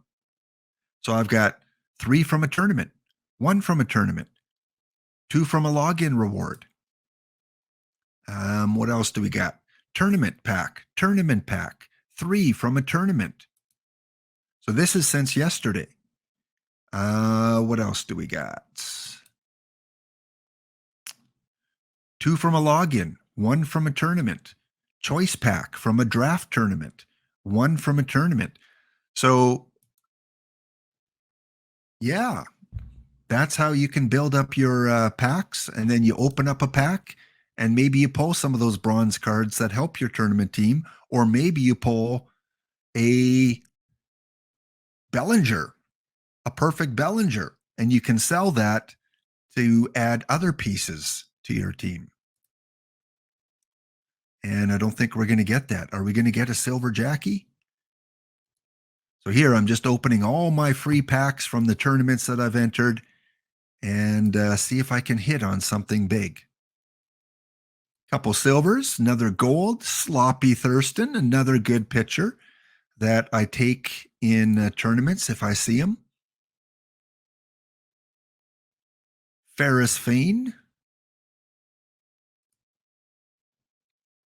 Thank you, Cubs fan Steve, for the emotes. Not opening a lot of packs, just since I was here, I thought I would crack a few open. So there you go. Let's go back to my start screen and let's take one more look at a bronze tournament in action. All right, let's check out how we're doing in this one and which players are performing well. A lot of it's luck too, like a lot of it's random generator. So you can have what you think is the best team. You can even copy a tournament winning team and you might get knocked out in the first round. There's no guarantee. But if you keep entering them, keep entering them, keep entering them, you're going to have your fair share of success. So this one here that's going on, the Jim Unknown Blue Jays are in the quarterfinals right now. So we haven't lost a game yet. And when we do lose a game, you go over to the relegation round. When you lose your second game, you're out of the tournament. And then you enter another one as quick as you can. And you don't have to keep putting your lineup in. As soon as you get knocked out of one, enter the next one, and it will by default put in your last lineup. But you might want to check it once in a while because glitches can happen. So once your tournament is over, go and look at the statistics. See if you see, look at this. Look at this. Dink Mothel. Dink Mothel. What else do we got? Rob Deere, Gorman Thomas, Joey Gallo a couple times. You're going to see some common names. Those are kind of the guys you want to put into your lineup. Same with pitchers. Take a look at your pitcher leaders. Wood, Hernandez, there's my Lundgren, third in pitcher war. My Fred, leading in Ks with 10 strikeouts. So that's what I would recommend if you're starting off a bronze or iron team. Throw in a random lineup to start. Once the tournament's over, go and check out the statistics. Buy some cards on the card shop. Improve your team slowly, and eventually you'll have some success. Na space, which one is you?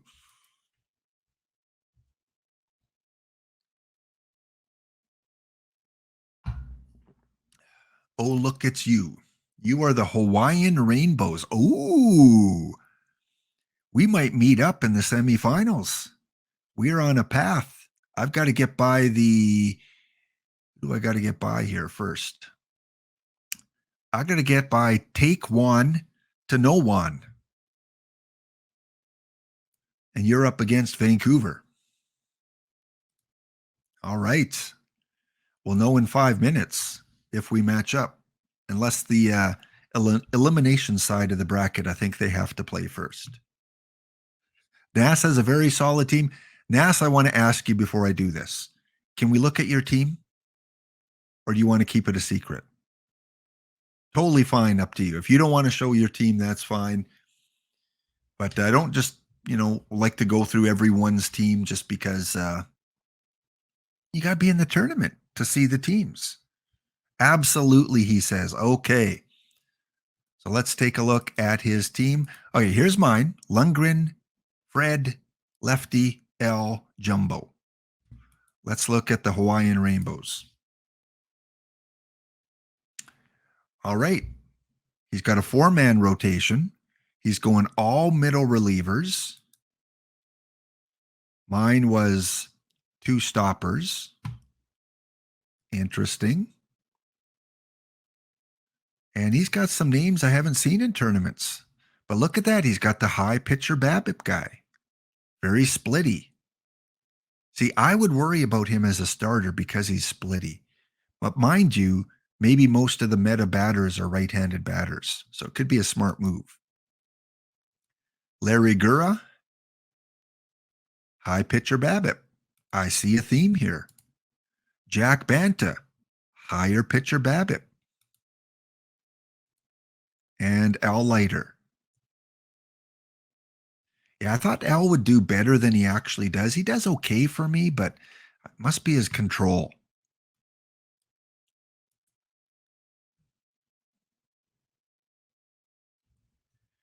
Yeah, some of you use the all middle relievers. I see that a lot in tournaments. Well, let's look at your hitters. First, compare to mine.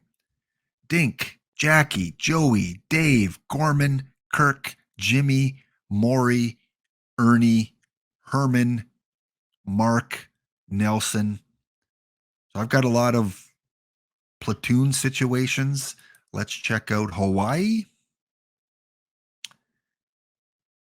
Oh, wow. You are, hey, you've got this card that I took in the perfect draft.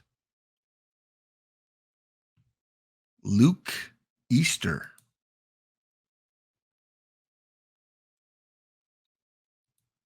Mike Moustakas. I haven't used him.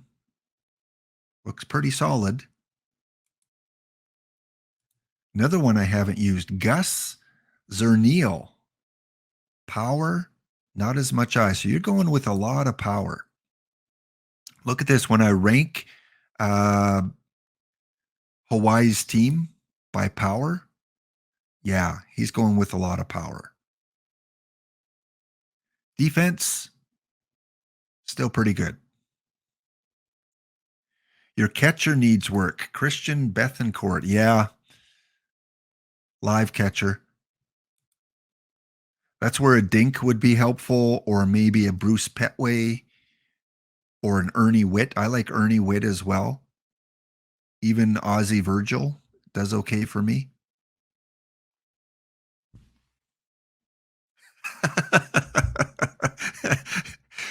Hey, I'd help you out, Nas. Look, I put him in your lineup for you, but I can't. Here's one of those cases where you assume it automatically imports your roster that you want, but sometimes, especially if you go back and forth with OOTP Go, it messes your roster up. So that's why I say it's very good to double check. So it's good you're watching today, Nas, because you could have went several more days thinking that you had Dave Kingman in your lineup.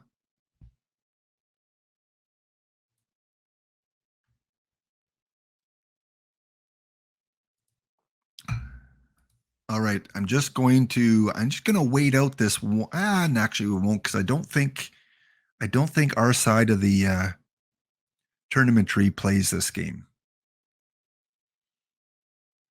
because the losers, oh yeah, I think they might play. So I'm going to wait out this 40 seconds and see if the Blue Jays and the Rainbows meet up in the semifinals. What Ryan Ball? What Ryan Ball? Or who Ryan Ball? Hoot Ryan Ball. Eventually, I put all the words together. Hoot Ryan Ball. In case you ever notice me in bronze, it's Hoot Ryan Balls. All right. Well, what's the team name, though? Because the team name is usually we don't look at managers' names because you have to click on it. And then up here, it shows the manager name. Usually, we're more familiar with the team names. Oh, who trying a ball? Who trying a ball? Here we go. Reminds me of Chalua pants. Yeah, this Canadian's not good with pronunciation sometime. All right, the sim should be in. Let's find out. Sometimes, though, yeah, it should give me the warning here because I'm still in the tournament. If you're not in the tournament, you may not get the download warning. Stay tuned, guys. Good to see over 375 of you here. We are going to do the draw for the free packs a little bit later. We're just going to check on this sim here, and then we're going to go into our This Day in History segment. And then play a little historical game. And then we'll do our draw to end off for the stream. Don't think there's anyone I need to raid into. I don't think anyone else is streaming right now. There we go. Download.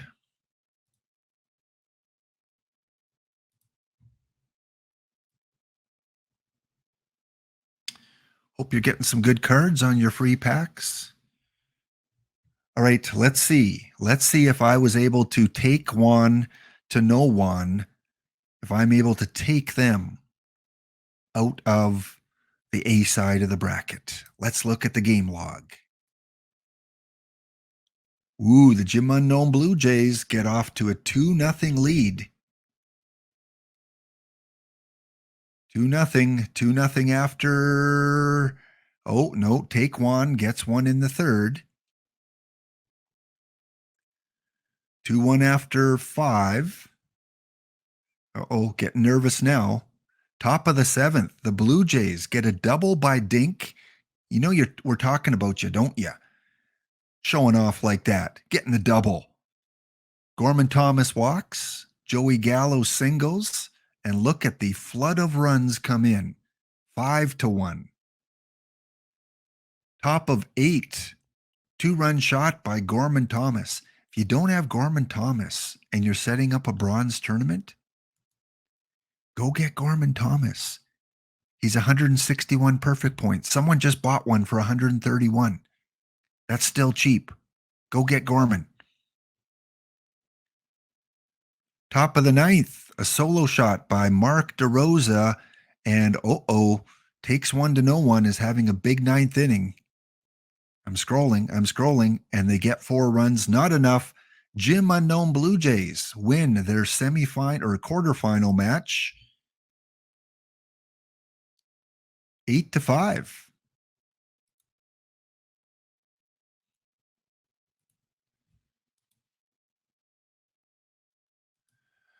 Midnight Dreary, once I announce the draw in about a half an hour, you will put in exclamation ticket or exclamation enter. Not right now because the draw is not set up yet, but in about a half an hour, we'll give you a little bit of warning. So just stay tuned. And did someone say it's a birthday? Did I miss a birthday announcement? Chess, is it your son's birthday? This game in history. Oh, your oldest son was born. Well, that deserves. Well, let's do a little bit bigger screen here. Congratulations on your son's birthday. Hope he has a happy, happy, happy birthday. If he was like 5 years old, I'd sing him a song, but he's probably a lot older than 5. That's what I'm guessing, Chess. So happy birthday to your son.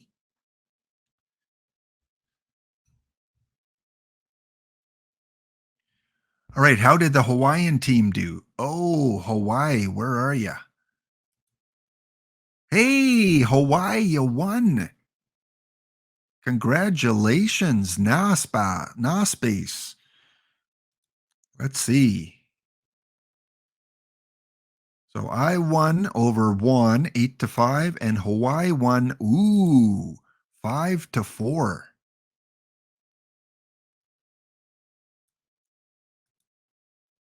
5-4. So based on how this tournament tree works, we meet up in the semifinals. It'll take a few sims because we got to play off on the other side. These teams play first. But yeah, we go on to the semifinals, and then the winner is guaranteed at least one pack. So NASPACE, one of us will get at least one pack today after this tournament. Maybe we'll check in on that a little bit later. The Laptop Hound Derby. Well, when they bring back what I'm waiting for, Midnight Dreary, which you can have some fun with, is right now the perfect drafts, the kind of the open ones. There's 64 teams. I like when there's 16 because then I announce it on stream and I say, okay, everyone get involved in tournament 185, and we fill it up. And then as the stream's going on, we see who takes it, and I give them 5 packs. So I'm waiting for them to bring back the 16 team perfect draft tournament because those are always a lot of fun.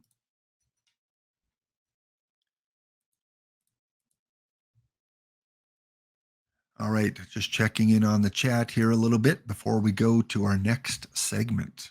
Thanks again, guys, for tuning in. Thanks for watching. Thanks for all your support on the channel. Lots of things coming up over the next few weeks. And if you were like Chess Safari and stayed up for about 36 hours, thank you for that too.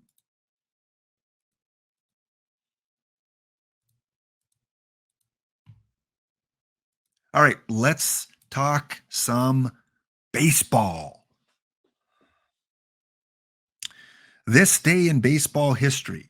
Now, I know some of you are older. Some of you are around my age. Some of you are a little older than me.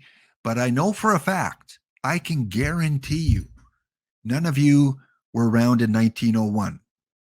Correct me if I'm wrong. If I'm wrong, please shout it out. It might take you a while to type it because you would be 122 years old. But this day in history, the Detroit Tigers, in their franchise debut, the Detroit Tigers scored 10. Yes, use all your fingers. Scored 10 in the bottom of the ninth to pull out the victory in their franchise win. Franchise debut win. So if you're a Tigers fan, you need to go have a beverage a little bit later. 122 years ago, their first franchise victory. Well, let's get a little more recent. Let's go back 119 years ago. Jack Chesbro, who is in Perfect Team, by the way, he has a Perfect Team card, picked up the first of 41 victories. That's the dead ball era, guys, when pitchers would pitch until their arm fell off, and then they'd pitch the next day or a couple days later. These guys had stamina. They weren't wimps. They would go and they would pitch and pitch and pitch. And that's why guys like Jack Chesbro had 41 victories. Next, this day, 101 years ago, Ken Williams hit 6 home runs in 4 days and became the first 30-30 man. There's some trivia history for you guys. 30-30, 6 home runs in 4 days for Ken Williams. If any of you have your card shop up, do me a favor. If you have Perfect Team up, as I mention these players, let me know if they're in the game and what level of card they're, what rating they have. So is Ken Williams in the game yet? This dead ball player who defied all odds and got 6 homers in 4 days, kind of right at the end of the dead ball era. Do a search. Let me know if there's a Ken Williams. Next up, did you know on this day in 1957? Thanks, Shockers. No Ken Williams. Thank you so much.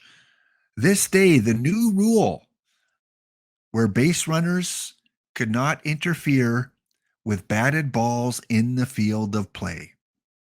Who would have known that on this day, about 66 years ago, that rule came into play? Which makes sense, because otherwise you're running from first to second. You would try to get hit by the ball to disrupt the play. Yeah, Midnight Jury, I love that it was legit at one point, because then it's like a whole new game. All right, hit me, please, on my way to second base. On this day in 1961, Gene Conley pitched for the Red Sox after winning the NBA title. I thought that was cool. So the guy plays for the NBA. I don't know if he's in the game yet, but I recognize that name, Gene Conley. So he pitches for Boston. I don't know what team he won the NBA title on. I don't know if the Celtics had a team back then, but he was your first kind of Deion Sanders, Bo Jackson, Michael Jordan kind of player, I guess. He was Bill Russell's backup. Wow, cool. And not in the game. The 57, so he was a Boston guy. Played with the Red Sox and the Celtics. No wonder he played baseball. Cool. Yeah, I love hearing stories like this. All right, next. Here's some really tough trivia for you. Don't Google. I'm watching you guys. I'm watching you. No Googling. Who was the only, or who was, I don't know if it's the only, but who was the first baseball player to be traded for himself? Anyone hear that story? Who is the first or only baseball player to be traded for himself? Yeah, I thought it was weird too.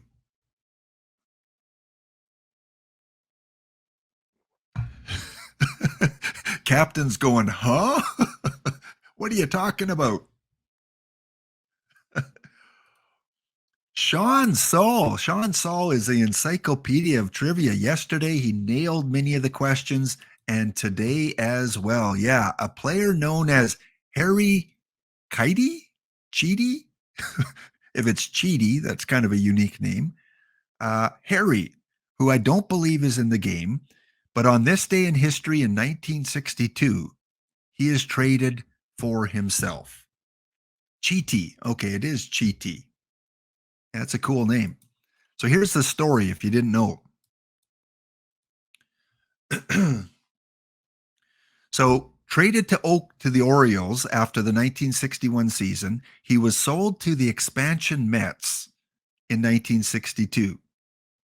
He played in his last Major League Baseball game on the afternoon of June 10th at Wrigley Field. 5 days later, the Mets attempted to return him to the Indians and were advised by the organization to send him directly to Jacksonville, which was an affiliate. It was Cheaty himself who later claimed that the Mets had owed Cleveland a player to be named later, and he had been returned to Cleveland as that player, thus becoming a player who had been traded for himself. Interesting. In 1987, about being part of history and a lore as baseball's player to be named later, Cheaty rhetorically asked his interviewer, if they didn't know who they want, then what's the sense of making the trade? There is more to it than that. Cleveland got enough money out of the deal to build a new scoreboard. So they trade for Chidi for a player to be named later. And then later, it's Chidi. He is the player to be named later. Plus, apparently, some money for a new scoreboard. The things you learn on Laptop Pound Stream. Yes. All right. Next up on this day in history, 53 years ago, the one, the only, the legend, 39 Cobras, one of his favorite players, Willie Stargell, hits a home run not in Forbes Field, out of Forbes Field. Willie Stargell hitting a home run out of Forbes Field. Now, I'm not baseball aficionado. I don't know every stadium. Where is Forbes Field? Is that Pittsburgh Stadium? Is it Kansas City? I don't know offhand. Someone tell me where Forbes Field is.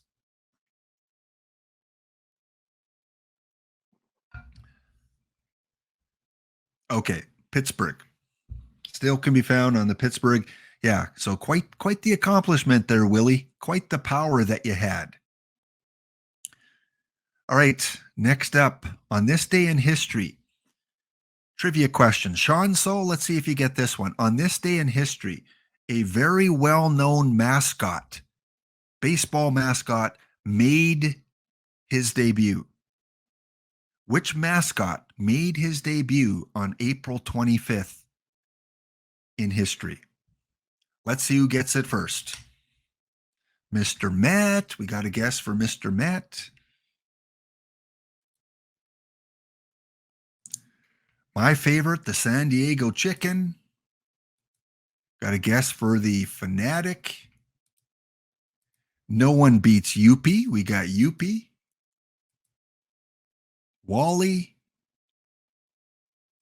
All right, we got a bunch of guesses here on this day in history. The Fanatic. Hey, the Fanatic. Have any of you guys met the Fanatic in person? You ever gone to a Phillies game and seen him in action? What a character. On this day in 1978, so that's what, 45 years ago? No, 35 years ago, I guess. Somewhere, 45 years ago, the Philly Fanatic makes his debut. Captain, not only is he older than you thought, you are probably older than you thought as time flies by. All right, next up, this day in history. Who was the first teenager to throw 10 strikeouts in a game? It happened on this day in history.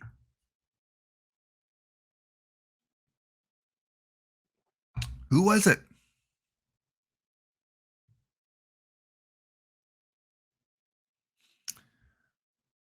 Well, you may be right. It may be Bob Feller. But according to the site I went to, on this day in 1984, Dwight Gooden became the first teenager to strike out 10 batters. So again, I don't know if it was Feller. I don't know if this is a mistake, but yeah, Dwight Gooden. Look how young he looks there before he started getting into trouble. Dwight Gooden. What an arm. Perfect team card. Do we have a Dwight Gooden card yet? I don't think we do in this version of the game.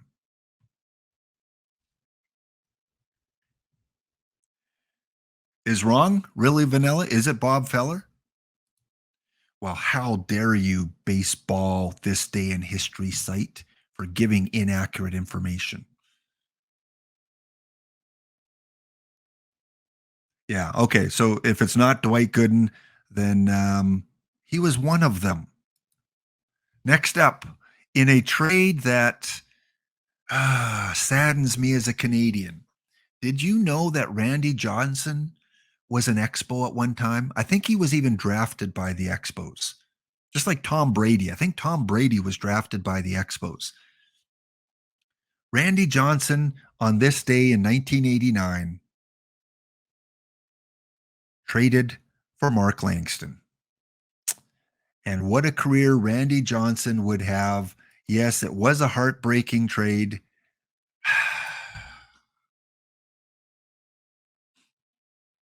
It absolutely was. But of course, no one knew what Randy Johnson was going to become at that time. And another interesting trivia fact, did you guys know that Randy Johnson was almost traded to the Toronto Blue Jays? Did you know that? Does anyone know who they got instead?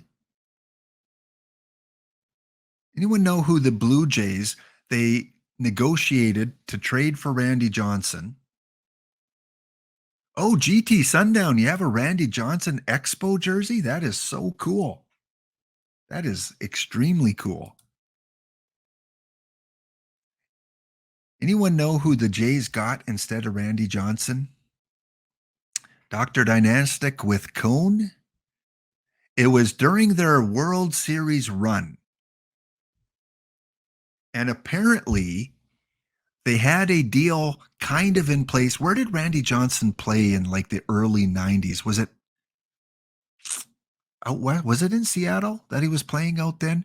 But anyway, they had a deal for Randy Johnson in place, and they had to wait. They had to wait because the other manager of the other team was kind of like, I don't know, I don't know, I don't know.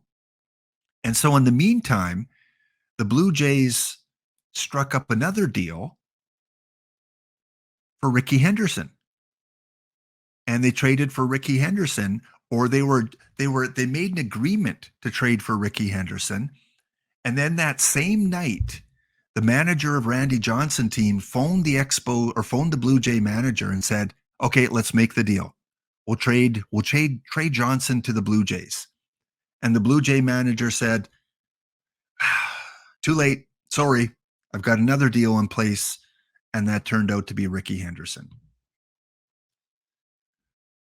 Yes, the lease year of Ricky. I don't know. I don't know if that would have made the difference, if you don't trade for Ricky, but I do know that Randy Johnson on the Blue Jays, that would have been with Randy Johnson and, the end of Dave Stieb year coming up. That would have been cool. All right, this day in history, a day of celebration. On this day, and many of you will remember this, in 1995, April 25th, the strike was over. The Dodgers and the Marlins kick off the season. No more strike. And again, us Expo fans, we're a little bit disheartened because of what could have been the year before. What could have been. Midnight Jerry, you're about 5 years old, or 5 years before you were born. All right. All right, this day in history, 1999, the Yankees put up a monument. Whose monument did the Yankees put up on this day in history in 1999? Which player? Which player got a monument in New York? Honestly, I can't believe it was this late that they put up a monument, but Lou would be a good choice. Yogi would be a good choice. Joe DiMaggio, the Joe DiMaggio monument was unveiled in Yankee Stadium 24 years ago today. Not Alex Rodriguez. Nope. Don't think they'd have that. So yeah, I was kind of surprised. I thought, maybe they had other plaques and monuments of DiMaggio up, but yeah, a new monument for him, 1999. All right, this one you guys will get because it's very recent. In 2015, on this day in history, whose baseball card sold for over $1.3 million? On this day in history, 2015, 8 years ago.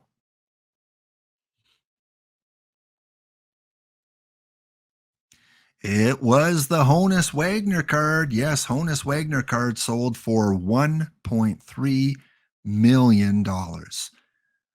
Go check those cards in your grandma's attic because wow, that could get you a few trips around the world. I think that could buy you a few season tickets to your favorite baseball team. I know Wayne Gretzky and Bruce McNall, who is owner of the Los Angeles Kings back in the late 90s, I think, early 2000s. I know they had teamed up and had bought a Honus Wagner card at one point. But this one, yeah, this one sold for 1.3 million. That could buy you a few big PP packages, couldn't it? Really, Vanilla Gorilla. That definitely could buy you some PP.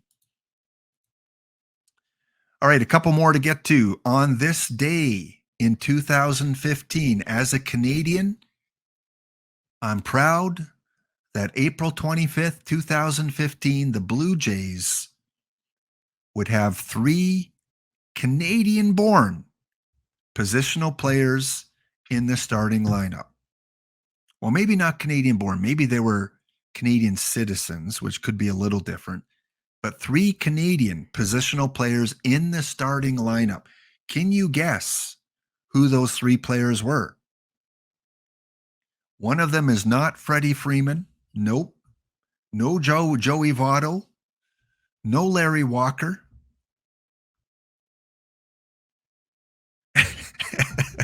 No Geddy Lee. No, Geddy Lee he played in the 70s. No Bob and Doug. No, Bob and Doug were not on the team. One is fairly well known. The other 2 were, they had a cup of coffee in the league for a while. Not Matt Stairs. Not Bautista. Not Donaldson. All right, let's give you the answer. 8 years ago today, Michael Saunders, former Seattle Mariner, I think, Dalton Pompey, whatever became of him, and Russell Martin were in the starting lineup for the Toronto Blue Jays. They went 1 for 9 and lost to the Tampa Bay Rays. Yes, Russell Martin, Canadian, absolutely. Dalton Pompey makes you sad? Why is that, fanatic? Just so much potential as a young kid. Like his defense was like stellar and just didn't quite cut it at the major leagues. Crime in the Woods. Oh, you still have a Pompey 1 of 1 relic signature card. Well, maybe wait a few years. Maybe. What do you think, Crime in the Woods? Think it can compete in a few years? Those are the risks you take when you buy those or you get those 1-on-1s. And if it's a Mike Trout or Ohtani, you're laughing to the bank. If it's a Dalton Pompey, you're putting it in the spokes of your bike. That's what you're doing. Yeah, he was one of those great dynasty players early. Like, all right, I got Dalton Pompey. He's going to be my center fielder for the next 15 seasons. Not so much.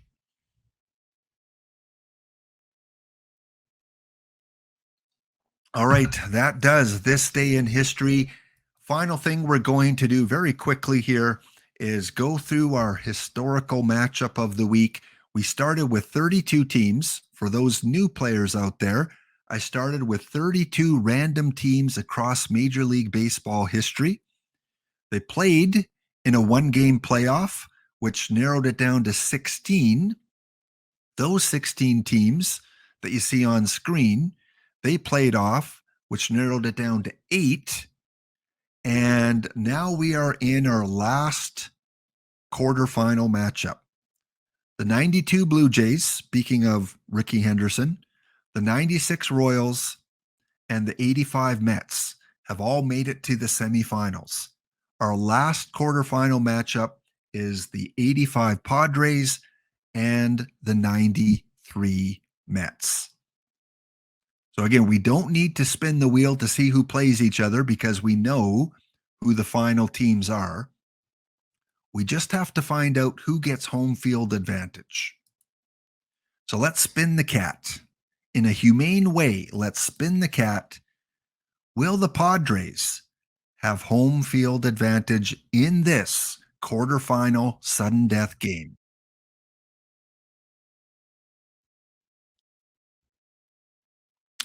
Yep, they always land on their feet, and if they don't, they've got 8 more lives.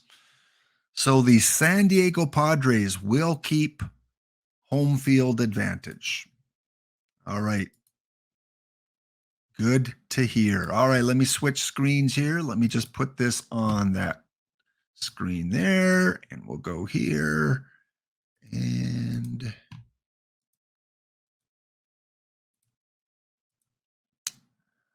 all right, let me make sure I got the right teams going here. We've got 93 Mets, 85 Padres. So again, if you're new to OOTP, one thing you can do, which I have so much fun with, is playing these historical exhibitions. You click on the bottom menu here, which brings you to your setup screen. And now you can click on any two teams from 1901 all the way up till 2022. So we've got the 1993 Mets. So the power years, we got the Mets. And they didn't have a very good year in 1993. They went 59 and 103. Ouch. And they're going up against, let me double check here, the 85 Padres. So 1985 defensive era, 85 San Diego Padres, who were just above 500 that year. So Padres, Mets. And then you can do a few other settings here at the bottom. We're only going to play one game. It's going to be in modern era, so not to advantage any one team more than the other. And we're going to go with the end of season rosters and take off injuries. Simple as that. If you want your other team to have home field, you click the little button that says flip teams. Now the Mets have home field. Now the Padres have home field.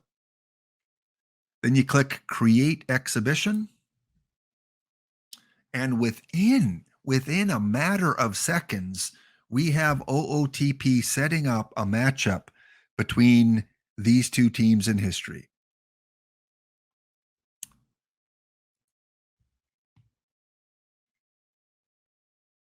Eventually on my stream here, I'm going to have the ability to kind of place bets with channel points. I got to figure out how to do that. But if we were having bets here, friendly bets, do Tony Gwynn's San Diego Padres take this? Or do Vince Coleman's New York Mets win this one game? We've got Brett Saberhagen going for the Mets, going up against Dave Dravecky. What do you guys think? Any team with Tony Gwynn. Now, Tony Gwynn is 25 years old at this point in his career. 25 years old. And when we look at his real life stats in 1985, he hit 317, 197 hits. So he was just kind of starting to peak. In fact, 1984 was probably one of his best 5 years in the league. He hit 351. So I see a few Mets ones. I see a few Padres. So it's kind of split right now. We've got for the Mets, Joe Orsulak, Dave Gallagher, Eddie Murray, Bobby Bonilla, who they're probably still paying. Is someone still paying Bobby Bonilla? It's 30 years later. Is someone paying Bobby Bonilla? Jeff Kent, Charlie O'Brien, Jeff Burnitz, or Jeremy Burnitz, Tom Bolger, and Brett Saberhagen. Jerry Royster, Gary Templeton, Tony Gwynn, Carmelo Martinez, Craig Nettles. We got some weird players on the Padres. Craig Nettles, Steve Garvey. 36-year-old Steve Garvey, and 41, 41-year-old Craig Nettles. I did not know this. Iridescence, did you know that Craig Nettles played on the Montreal Expos? That he finished his career in Montreal? I did not know that. He played till he was 44 years old. Kevin McReynolds in center field, Terry Kennedy catching, and Dave Dravecki is pitching. How old is Mr. Dravecki? 29. So 29-year-old Dravecki going up against 29-year-old Brett Saberhagen. Hey, good point. Good point, Hillside Robin. For those teams that have Canadian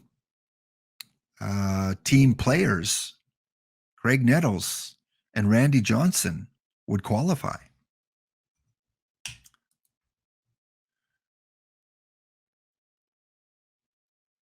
All right, we're going to let the computer AI do all the lineup changes, put in pinch hitters, and Pete Rose. Absolutely. The April Fool Pete Rose card. He was an Expo. I remember that. I remember Pete Rose an Expo. That was kind of cool to have this, baseball legend on the field as a Montreal Expo. I miss the Expos. The Expos I miss that team. All right, we're going to go tell runners in scoring position. Winner goes to the Final Four.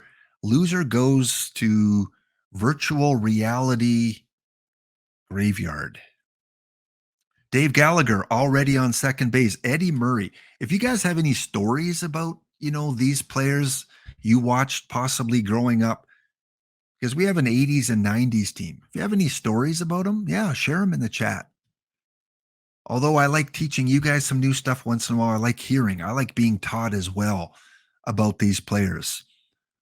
Bobby Bonilla at the plate. He goes down swinging. No runs for the New York Mets. We go to the bottom of the first inning. And we got 2 runs already. Yikes. What happened? Jerry Royster singled, and of course, they don't let you watch it because it's not runners in scoring position. And Carmelo Martinez with a 2-run shot. Carmelo, 1985, he hit 21 home runs. So that was his best home run. That was his best year of his career. He hit 253, 21 home runs, and he is proving why. A 2-run shot for the Padres. Do you remember Jerry Park? Yeah, I remember that park. You were there in 1966, a little bit before my time, Chess Safari, but in fact, I have not seen a Major League Baseball game ever. AAA, a lot of AAA, but never a real game. At some point, EVC will invite me to New York and he'll take me to, what are you closer to? Do you live closer to the Mets Stadium, EVC, or to the Yankee Stadium?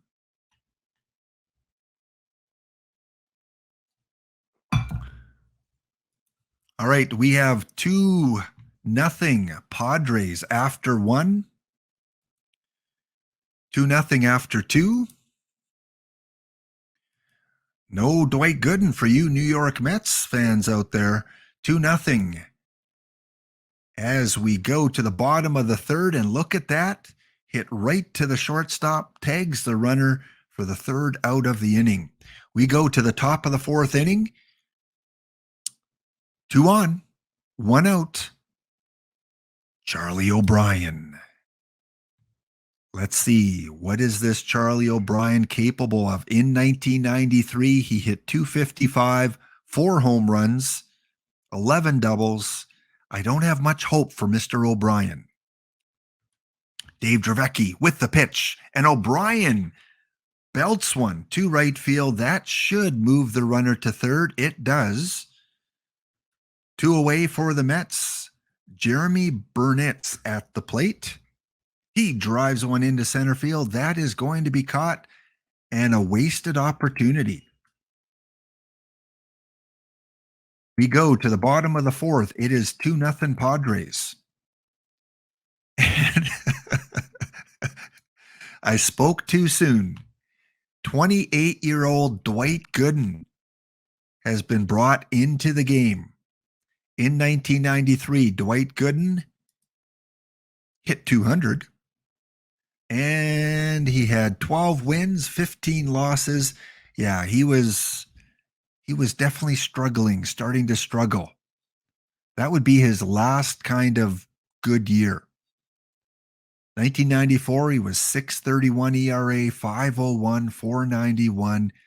Yeah, once Dwight got to his 30s, it was pretty much game over. Gooden against Garvey. Where else can you see Gooden versus Garvey except OOTP? Gooden, Garvey, here comes the pitch. And Gooden gets Garvey to ground out. We do have a couple more runs on the board. San Diego.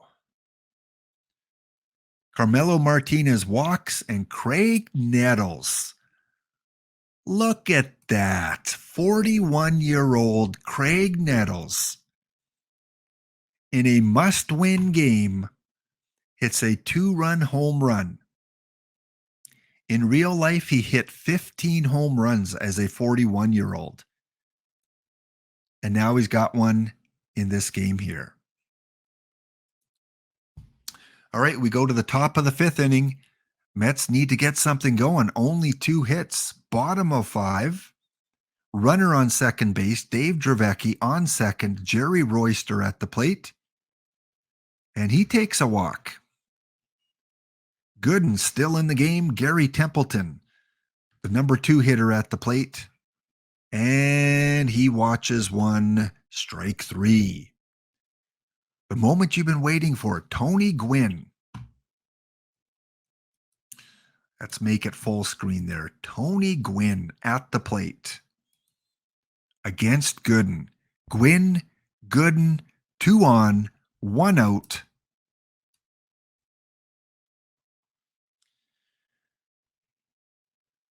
Double play. Probably didn't see that often in the major leagues. Tony Gwynn hitting into a double play, but hey, it was against Dwight Gooden. We go to the top of the 6th inning. Mets do get a run. A solo shot by Mr. Moneybags, Bobby Bonilla. With 2 out in the 6th inning, the Mets get on the board. Well worth his contract, isn't he? We go to the bottom of 6. We go to top of 7. 4-1 game. Mets have something going. Here is their chance. No one out. Top of 7. Jeremy Burnitz at second. Charlie O'Brien at third. And Howard Johnson coming in to pinch hit. 32-year-old Howard Johnson. In 1993, Howard Johnson hit 238, hit 7 home runs. Definitely on the decline in his career. This was his last year in New York. He would go on to play in Colorado and Chicago to end his career. Well, this is your last time in New York, Howard. 2 on, no one out, tying run at the plate. And he lines one into center field. That is going to drop. Runner from third scores. And the Mets get a second run. Eric Show in the game. And in 1985, he had 12 wins, 11 losses, 3.09 ERA. Here we go. Speedy Vince Coleman, 32-year-old. Look at these ratings. Look at these for Mr. Coleman. As a 32-year-old, he's maxed out 80, 80, 80. Vince Coleman in 1993 with the Mets, 38 stolen bases as a 32-year-old. Next year, he would have 50 in Kansas City and then 26. And as a 34-year-old, he would have 42 with Seattle. He moved around St. Louis, the Mets, Kansas City, Seattle, Cincinnati, Detroit. Detroit was the only team without a stolen base. All right, 2 on. Runners on the corner. No one out. 4-2 game. Coleman at the plate, and he takes a walk. Throwing firecrackers at the reporters? I never heard that story. You can't steal first base. That's right. Joe Orsulak, the leadoff hitter. No hits in the game so far. Here is his moment to shine. Or not. Lazy fly ball to center field. Will they test the arm? They do. And the Mets get run number 3. Dave Gallagher at the plate. Eric is still in the game. Runners on the corners. And easy stolen base for Vince Coleman. No balls, 1 strike, 1 away, 4-3 game. Strikeout. Gene Walter. If you're a Padres fan, you might remember Gene Walter, 24 years old. Didn't really have a long career. Looks like he played in San Diego, the Mets, and Seattle. But hey, he had a 2.05 ERA in this year. So rookie Gene Walter trying to shut down the Mets rally here, and he gets the strikeout to end the inning. We go to the 7th inning stretch. San Diego 1985-4, New York Mets 1993-3.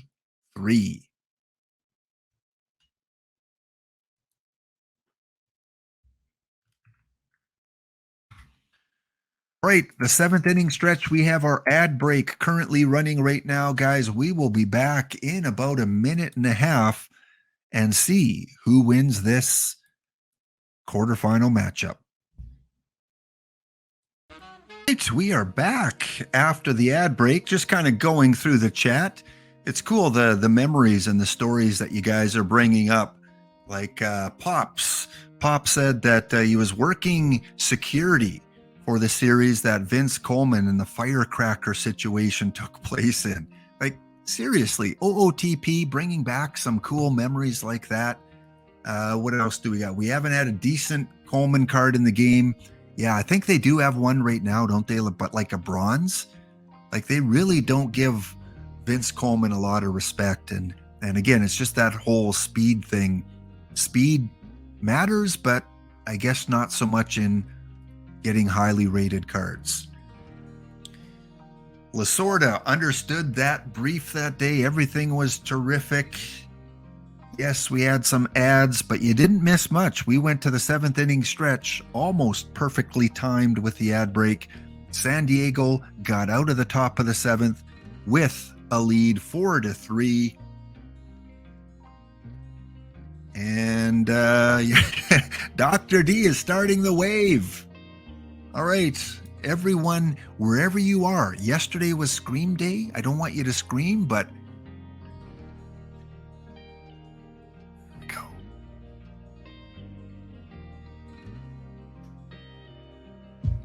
All right, thank you, Dr. D, for getting the wave going. Do they still do waves at sporting events? Okay, Dr. D, that's a tidal wave now. That's dangerous. We don't want any dangerous situations on stream. All right, we go to the bottom of 7th. San Diego with a 4-3 lead. Can they hold it? Can the Mets hold them to this 1-run lead? Anthony Young pitching. Tim Flannery at the plate. Terry Kennedy on second base. And look at that. I don't see that in OOTP often. I don't know if you do, Dr. Dynastic, but we had an intentional walk right on screen. Jerry Royster at the plate, 1 away, runners on first and second. Big chance to extend the lead. Weak to first base is the throw, and they get the 1 out. Kennedy hustles to third. Flannery to second. Gary Templeton. Can he extend the Padres' lead? He hits a weak grounder to second. That is an easy out, and we go to top of 8 with the Mets trailing by 1. Mark Thurmond, 29-year-old, on the mound. In 1985, Mark Thurmond went 7-11 in 1985, 3.97 ERA, 57 strikeouts, 44 walks. And we've got the heart of the order up for the Mets, Bobby Bonilla at the plate. We're going to play these last 2 innings out for the Mets, see if they can do anything. Bonilla and his multi-million-dollar contract grounds out to shortstop Jeff Kent. Robbed Jeff Kent. Hall of Fame knocked off the ballots, the writers' ballots. Show him what you got, Jeff. There you go. Oh, what a grab by Tony Gwynn. A diving catch. Robbing Jeff Kent from a base hit. Charlie O'Brien at the plate. 2 away, 2 balls, 1 strike. And is that going to fall? Nope. Gwynn is there for the catch. No runs for the Mets. 6 hits on the day. We go to the bottom of 8th. And Craig Nettles, 41-year-old Craig Nettles at the plate. Carmelo Martinez on second. And that gets through the middle. Martinez hustling around. He will hold up. We will have runners on the corners with 1 away for Steve Garvey. All right, Steve, where are you at in this point in your career? Steve Garvey in 1985 was hitting .281 with 17 home runs. He played a couple more years in San Diego, or actually in San Diego. Retiring at the age of 39.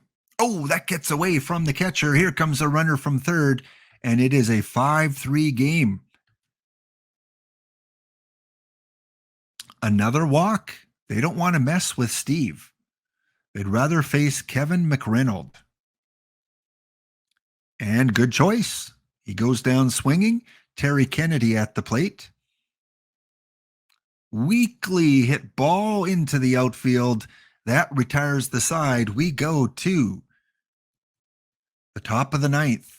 Last chance. Down by 2. The New York Mets will have Burnitz, Baez, and the pitching spot open. And Rich Gossage. Rich Gossage. Look at that career. Pitched until he was 43. Dr. Dynastic, you probably remember when he was in Oakland and Seattle to finish off his career. But in 1985, Rich Gossage was 5-3. He had 26 saves and a 1.82 ERA. Second best ERA of his career. So they have the closer in. Bottom of the order, looking good for the Padres. Here comes the pitch. Oh, he waved at that one. 1K, 1 strikeout for the Goose. Fernando Vina is pinch hitting. Let's see. What can Fernando do? 24 years old. In 1993, it was his rookie season. Looks like he might have got traded to the Mets later in the season because they show him with Seattle. Must have got traded. Not really a good power guy, that's for sure. He can bunt. He swings deep into left field. That goes to the wall and looks like it's caught. Last chance for the Mets. Todd Hundley, 24 years old, coming in to pinch hit for the pitcher. In 1993, he had 11 home runs. He hit .228, but he's got to get on base. He needs to get on base. Here comes the pitch.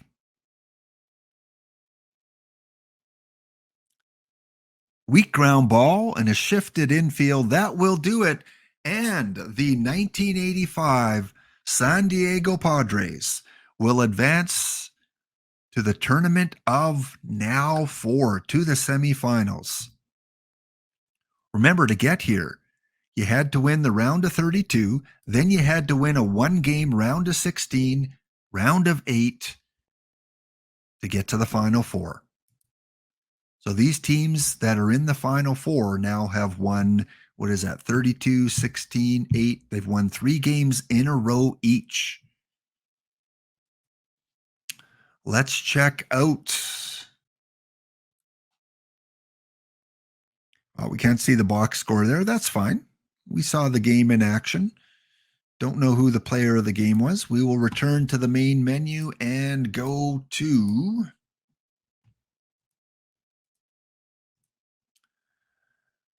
the screen here. The 93 Mets are out, but Mets fans, you still have hope. The 1985 Mets are still in the tournament. We are down to 4 teams. The Blue Jays from 92, the 96 Royals, the 85 Mets, and now the 85 Mets. So with all the teams in history, we had the 1901 Americans, we had the 53 Reds, the 1905 Tigers, all these teams that we randomly used. And our Final Four, 2 from 1985 and 2 from the 90s. Weird, really weird. So we will find out next Tuesday who our first matchup will be. I am hoping the Blue Jays can make it to the final, to the World Series. We will find out next week. All right, it is almost that time, guys. Almost time to end off here. Let me get my giveaway screen set up. That was yesterday's. That one is complete. We need to go back and set that one up. Exclamation ticket or exclamation enter. Sean Cannon, 755. First one to get in. Let the screen roll. Let the good times roll. Exclamation ticket, exclamation enter. Get yours in. Lot of cool people here. Cubs fan Steve, Tiger Man, Cobra, Sean Soul, Machia Pet, Andy from Sheffield, and some of the new users as well, I see. 61 entries. We're going to give it about another 2 minutes. We've got to give it a little bit of time. As always, thank you, thank you, thank you, thank you for supporting the channel. Thank you for supporting the streams. And those of you that are watching it on YouTube after the fact, thank you to my YouTube viewers. And if you didn't know, I started off as a YouTuber. And all my OOTP 23, I have over 228 videos are there now, most of them OOTP related. So if you want to check out some old school videos from OOTP 23, I've got, EVC in his Han Solo uniform there. I've got some Groovin' 70s episodes. Got the Hawk Report, the latest Hawk Report up there with my step brother from OOTP, Your Kidneys. So yes, feel free to go check those out on the YouTube channel. So thank you guys again for the support. It is a great day for baseball. The Blue Jays are on a little bit of a roll. Hope they can keep it going against the White Sox. And Twins, keep beating those Yankees. Keep beating the Yankees. We don't want to give the Yankees a taste of getting higher in the standings. Let's keep them down. We want the Blue Jays to get that wild card spot. Exclamation enter, exclamation ticket. Getting some late entries here. GT Sundown, who was a winner yesterday. Mr. Ree, a former winner. Baltimore Oriole fan. We've got Oof. We've got Jim Leyland. Marcus Amore.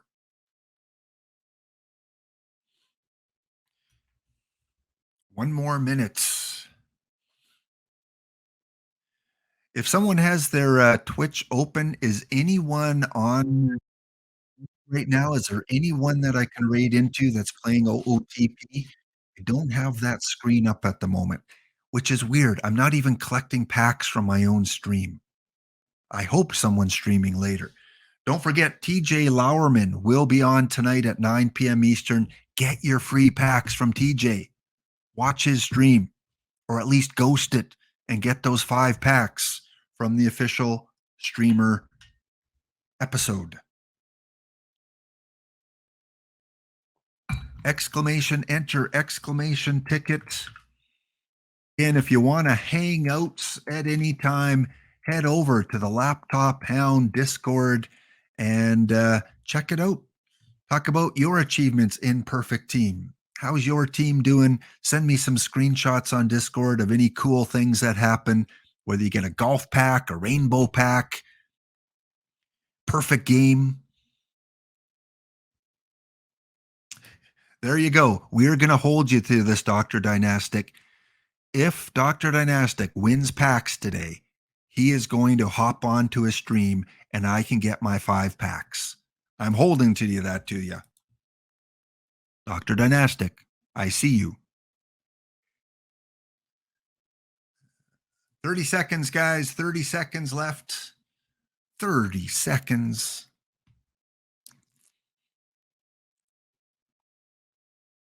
Gen Xer kind of showdown. We'll do that on Thursday too. Have a wonderful day. Still raining here.